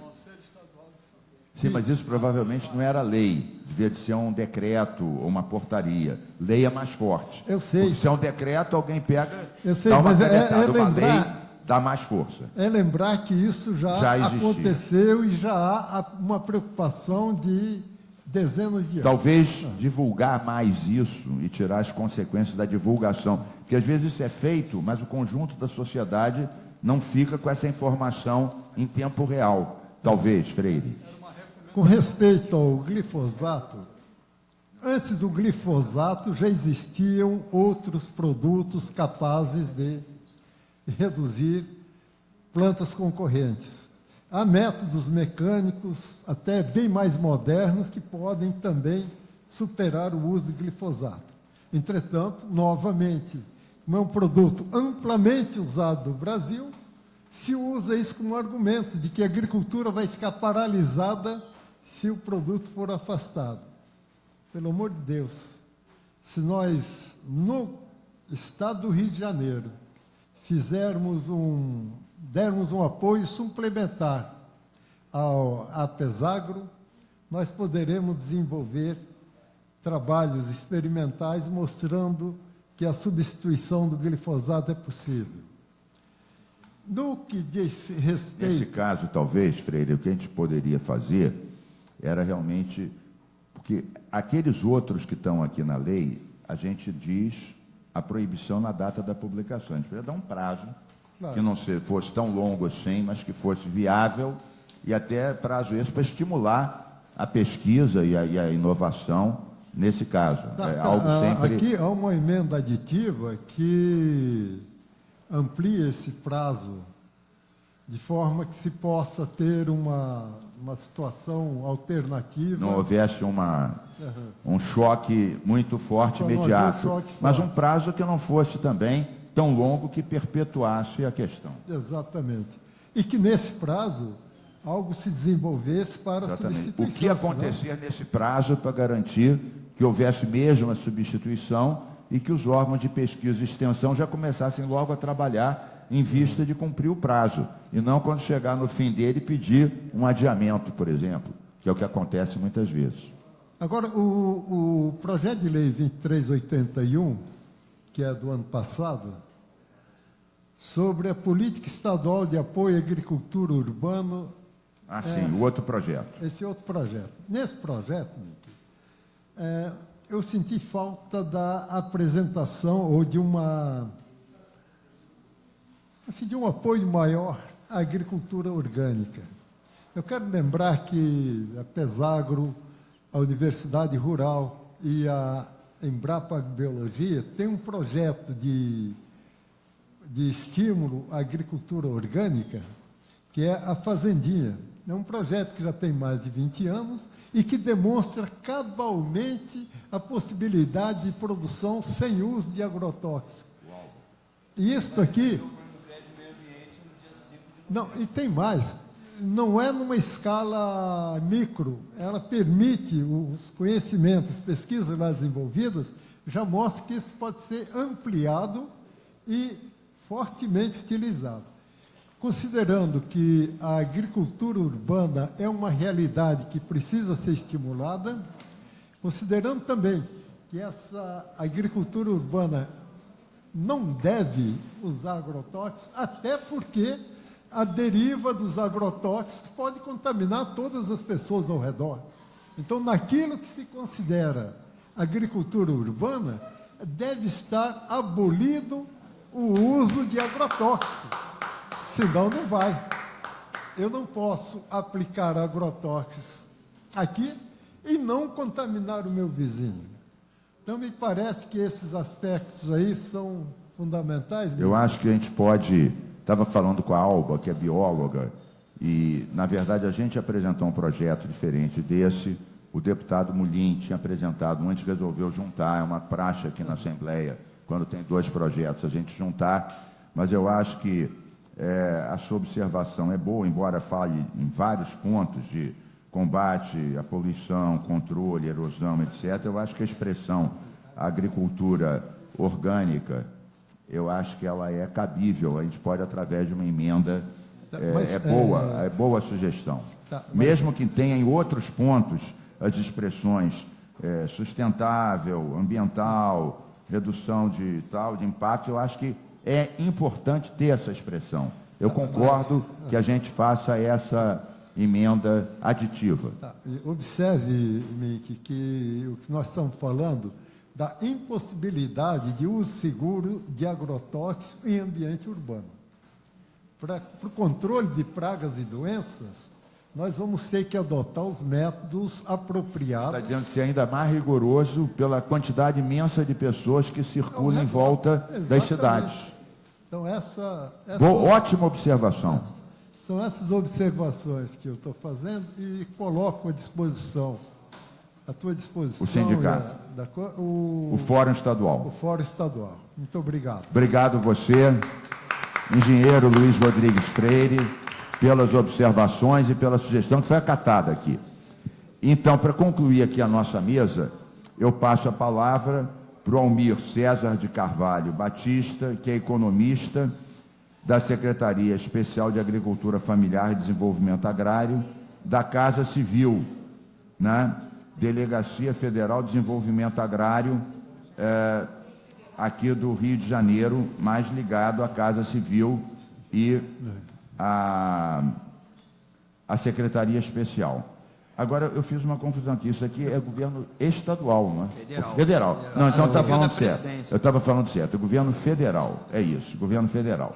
Então, Almir Carvalho Batista, a palavra é sua. Obrigado pela presença. Só um detalhe. Você esqueceu um ponto. Um detalhe que eu esqueci de anunciar é que o CREA-RJ está com um sistema de fiscalização da emissão da receita agronômica que deve estar saindo daqui a pouco. Beleza, a gente ajuda a divulgar também. É um sistema uma muito nova bom. Versão do receituário e do controle. É um tipo de fiscalização mais forte do receituário. Maravilha, parabéns. Então, passo a palavra, então, para o Almir César Carvalho Batista Filho, agradecendo pela sua presença. Obrigado, deputado, obrigado pelo espaço, fazer essa saudação. Como o deputado me apresentou, eu sou um técnico da Delegacia Federal de Desenvolvimento Agrário, que é a unidade aqui no estado do Rio, do antigo Ministério do Desenvolvimento Agrário, que agora virou Secretaria da Casa Civil da Presidência da República, né? O antigo MDA, extinto assim que assumiu o atual presidente Michel Temer.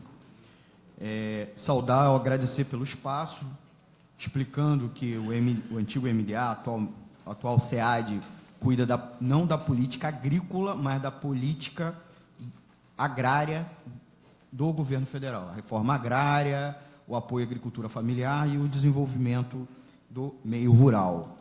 É importante colocar que a agricultura familiar, que é o principal foco da SEAD, ela é um componente fundamental para a gente pensar um desenvolvimento rural que seja sustentável e solidário, na qual perpassa, obviamente, uma lógica de uma nova agricultura, né, que seja voltada à questão da sustentabilidade ambiental.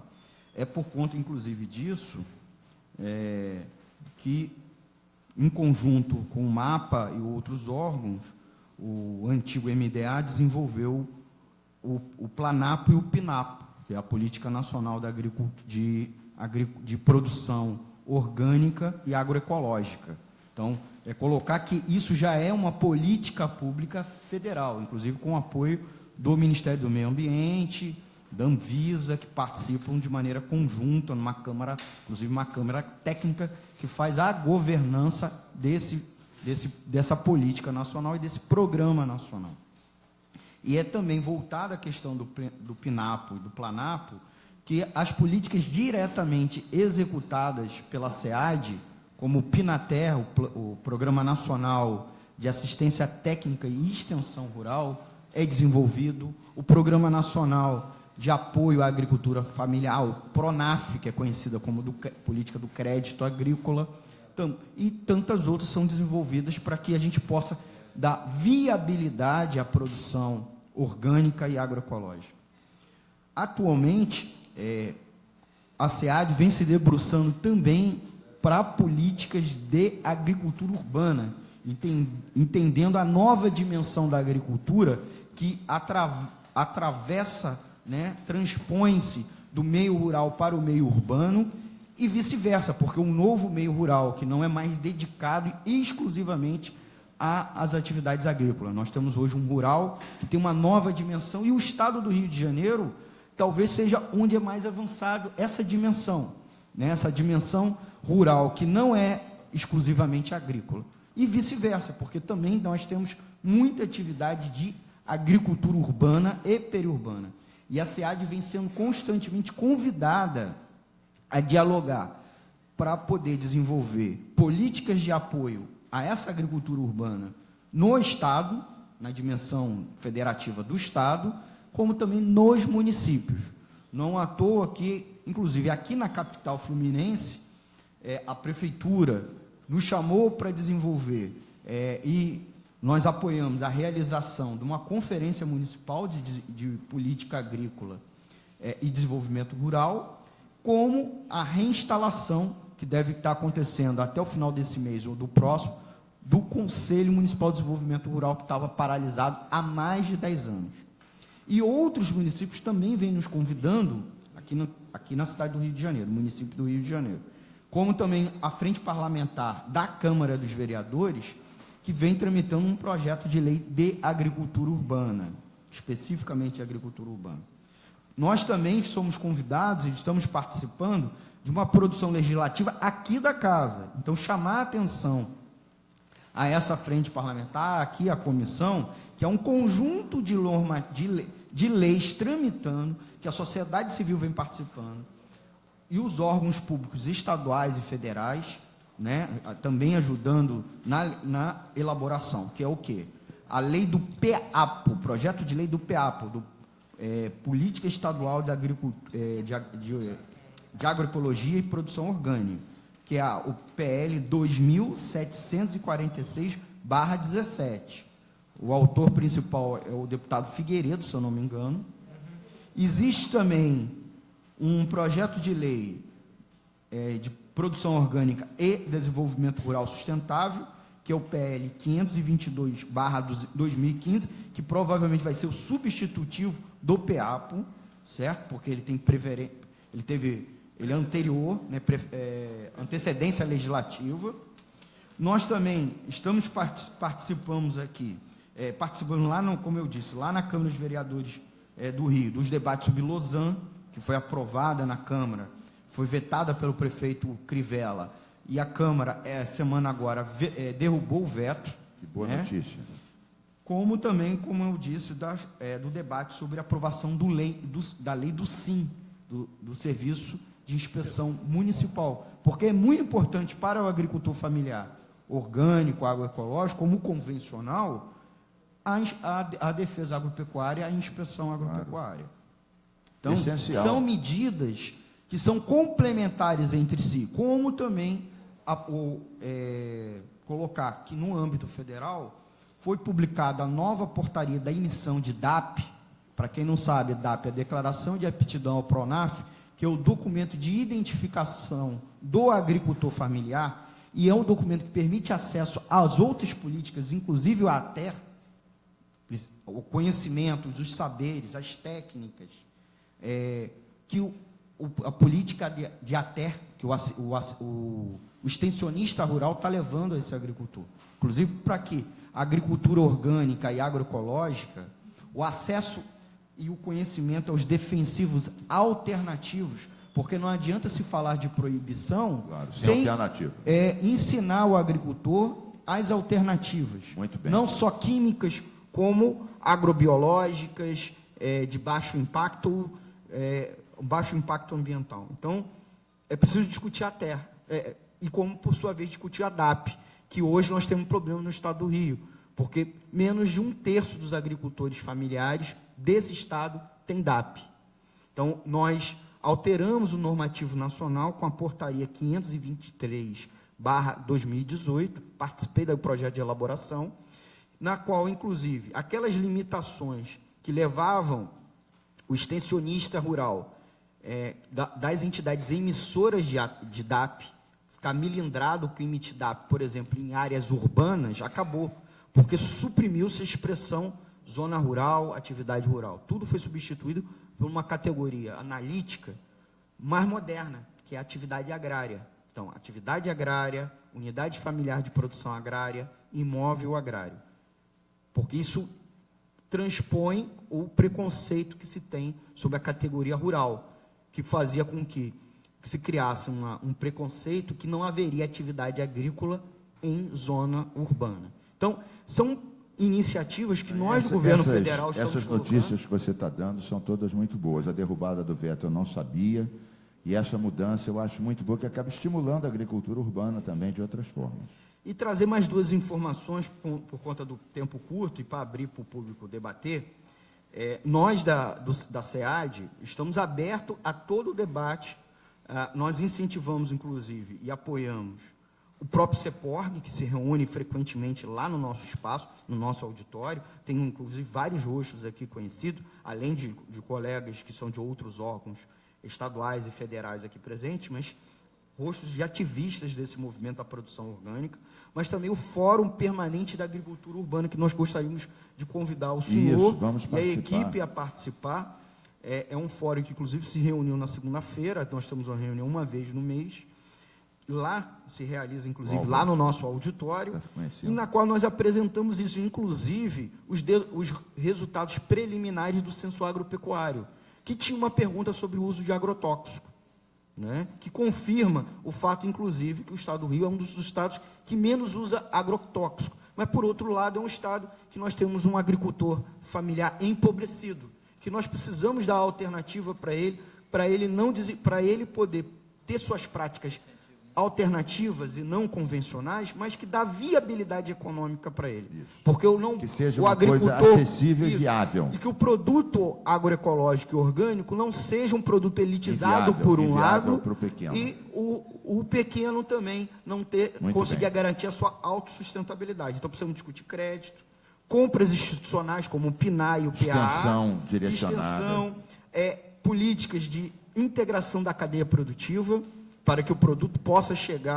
até ser beneficiado e processado aqui no estado do Rio, políticas de desenvolvimento local, para combater as regiões de pobreza rural, e a questão da agregação do valor, para que o produto possa chegar ao consumidor final com bom preço, um preço justo, mas que também garanta o preço justo ao produtor. Então, ótima sugestão. A última informação é que nós realizamos, o governo federal fez um TED, que é um termo de execução descentralizada, que é como uma espécie de convênio com a Universidade Federal Fluminense para desenvolver aqui no estado do Rio a agricultura urbana. Similarmente, a gente recentemente fez com a Federal Rural do Rio de Janeiro para apoio à juventude agroecológica. Olha, muito bem, hein? Excelente.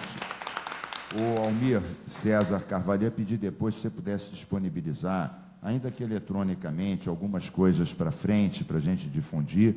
Você realmente deu muitas notícias boas, sugestões boas, e enriqueceu o debate.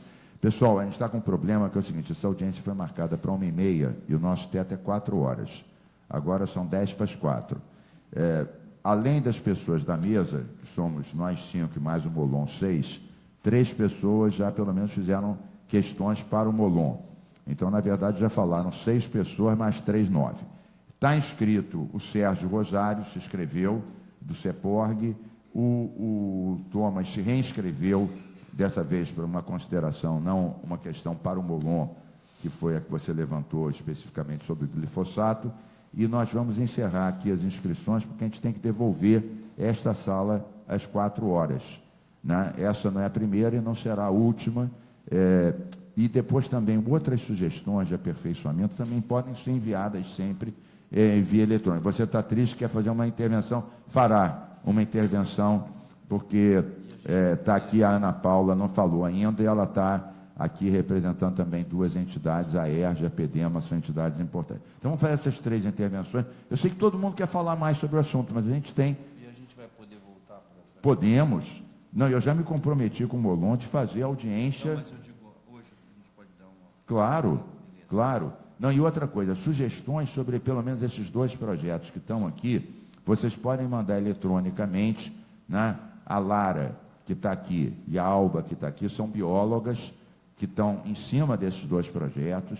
Elas têm ouvido, têm discutido, têm participado das reuniões de vários fóruns, então, já ouvimos várias pessoas antes, ouviremos outras ainda. Esta audiência não foi a primeira e não será a última para relativizar. Então, vamos ouvir essas 3 pessoas e a luta vai continuar. Então, vamos ouvir primeiro o Sérgio Rosário, em seguida vou pular aqui a Ana Paula, que não falou ainda, e fechando o Thomas, que está se reinscrevendo e quer fazer uma outra observação. Então, vamos lá. Sérgio Rosário Seporg, a palavra é sua. Obrigado pela presença. Não, obrigado. Parabenizar a todos e a todas pela presença, pela organização e aos parlamentares também pelo encaminhamento. Eu queria fazer 2 considerações, e falo na qualidade de consumidor, morador do Rio de Janeiro, consumidor, e imagino talvez a população devesse participar mais. E por que eu falo isso? Porque o Estado do Rio de Janeiro é o 2º maior consumidor do Brasil. Então, nós temos condições de exigir qualidade, sim. Nós quem, cara pálida? A população. Só que a população não sabe, às vezes, desses eventos. Fica na academia, ou então fica na militância. E eu vejo, por exemplo, com alguma preocupação, a fala do companheiro do CREA. Eu gostaria até de entender, até porque eu não sou da área, minha formação é outra. Está falando do Abílio Tozini. Isso, exatamente.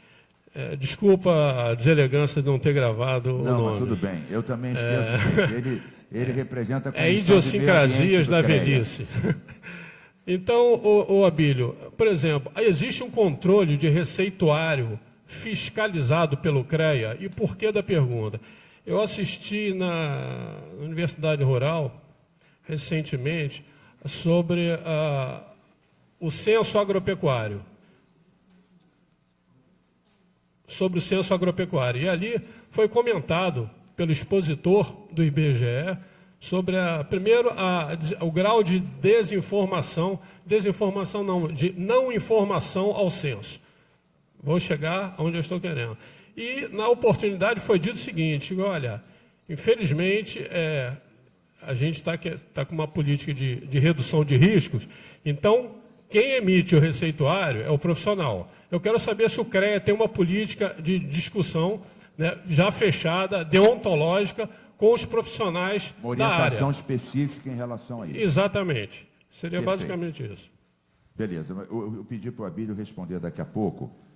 Vamos ouvir, então, os outros 2 e algum esclarecimento necessário. Um já está aqui, que é o Abílio, que foi diretamente dirigido. Então, passo para Ana Paula Guimarães Farias, que é vice-presidente da ERJ e diretora técnica da PEDEMA. Obrigado pela presença. Boa tarde a todos, obrigada. Da AERJ, é a Associação de Engenheiros Agrônomos do Estado do Rio de Janeiro.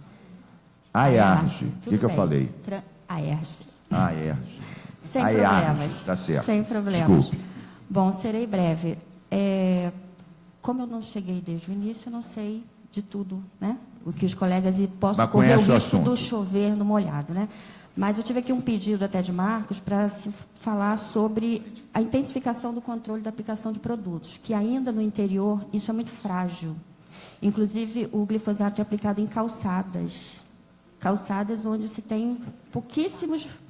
Graminhas. Exato. E tem profissionais técnicos que vão lá e autorizam, né, recomendam, e tem profissionais de prefeituras fazendo esse tipo de aplicação. Complicado, no nosso interior.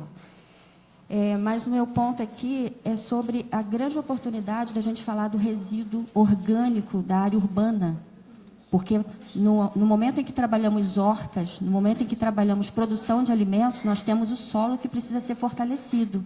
E nós temos uma gama muito grande de resíduo orgânico que faz com que um aterro Pode sanitário... virar adubo orgânico. Exatamente. Perca o seu tempo de vida, enquanto nós podemos trazer esse material e fazer Resolver adubo. dois problemas simultaneamente. Casar essas políticas. E daí Excelente. eu senti a ausência, Isso seria certo, uma de boa. estimular a produção de compostos orgânicos a partir de resíduos orgânicos gerados nos centros urbanos. Excelente ideia. Poda, resíduos Alba, de você está vendo a hortifrutos, sugestão que ela está dando? feiras e tudo mais.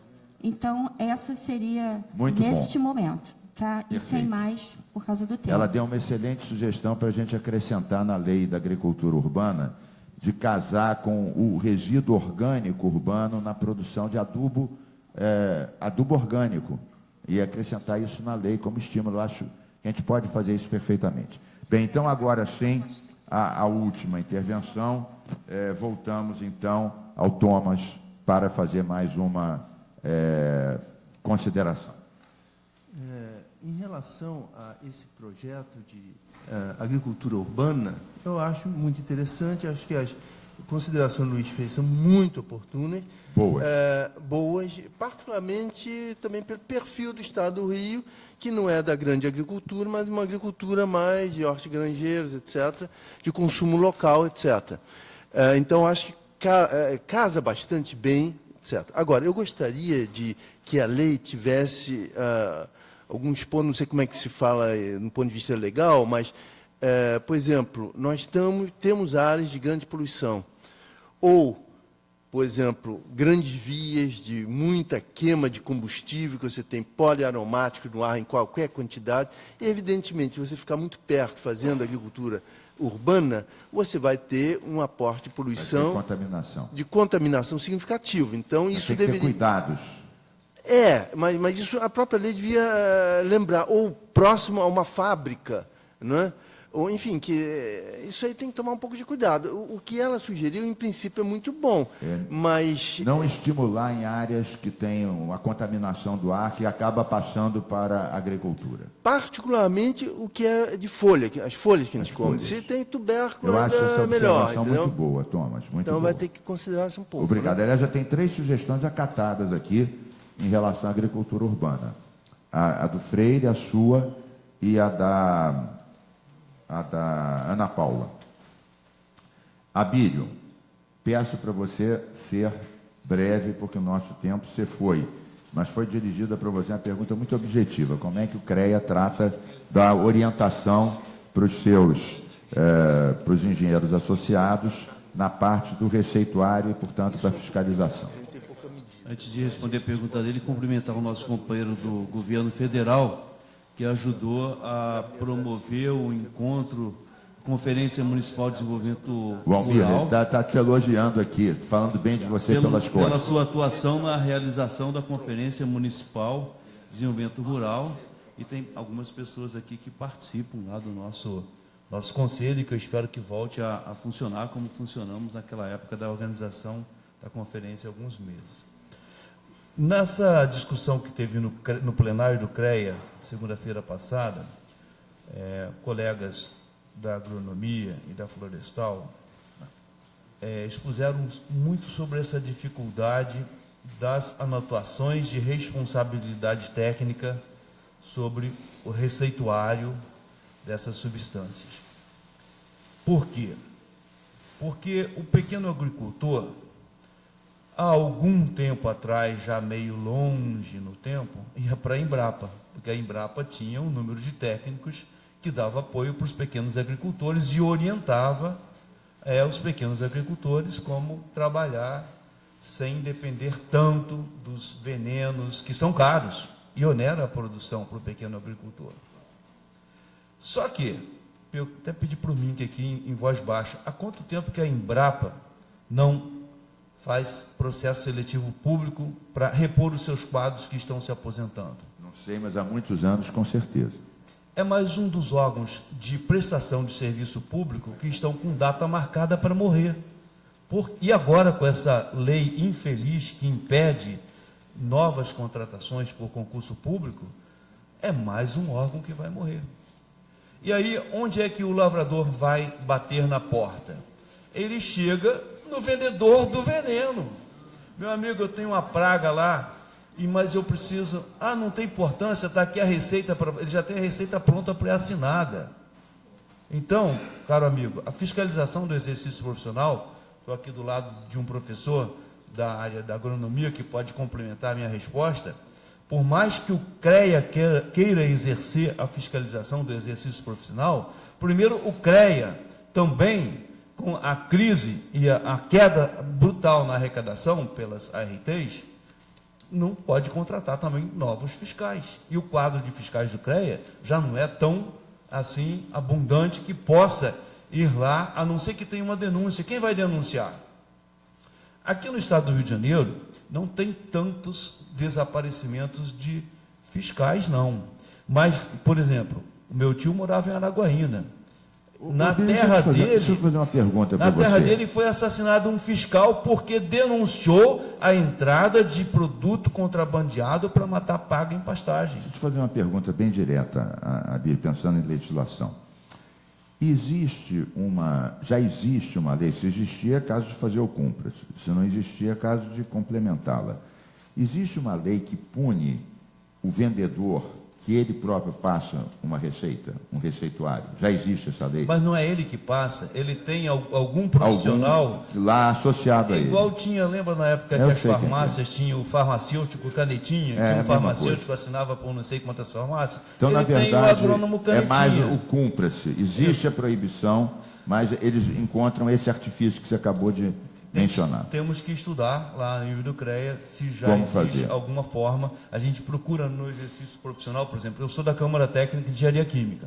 Eu sou engenheiro químico, aqueles caras que fazem essas fórmulas desses defensivos aí nos laboratórios. Mas na Câmara de Engenharia Química, quando chega uma autorização para exercício profissional numa empresa, a gente verifica, ele já atua em quantas empresas? Para ele se deslocar e atuar numa outra empresa, ele é da mesma cidade, ele consegue atuar Aí você caracteriza a fraude. Pode a fraude ou não. Então, em geral, Beleza. não se pode ter um engenheiro químico assinando para um monte de indústrias. Eles têm que estar presentes na indústria. Agora, na loja que vende produtos venenosos, que envenenam o solo, a água e ar, estou aqui perante um criador de abelhas, mata as abelhas e todos os insetos que são necessários na polinização e esteriliza o meio ambiente, né? O Marcos deveria falar sobre isso, achei que você ia falar, não falou, então estou falando. Então, Mink, é mais difícil, mas temos que Mas ver... vamos estudar como avançar nessa fiscalização. Perfeito. O Abílio, deixa eu dizer uma coisa, nós estamos com o tempo estourado, mas o Leonardo Vicente da Silva, que é coordenador do controle de agrotóxicos, ele quer complementar porque exatamente o órgão que ele coordena também tem que ver com o controle de agrotóxicos, então ele tem toda a razão, cabe uma palavra curta dele sobre o ponto que foi levantado, muito pertinente, aliás. Bom, com relação à receita agronômica, a fiscalização do seu conteúdo cabe à Secretaria de Agricultura. Então, nós fazemos ações nas propriedades rurais verificando o conteúdo da receita agronômica, por força da legislação estadual, e verificando a ocorrência de qualquer irregularidade, o profissional que emitiu essa receita, ele é autuado, a multa para cada receita é de R$ 1.500 e ainda é feito encaminhamento de cópia ao Ministério Público para ele tomar as medidas cabíveis. Quantos fiscais tem no estado do Rio de Janeiro? 22 engenheiros agrônomos. Bem, amigos, vocês já perceberam que essa discussão poderia render mais algumas horas.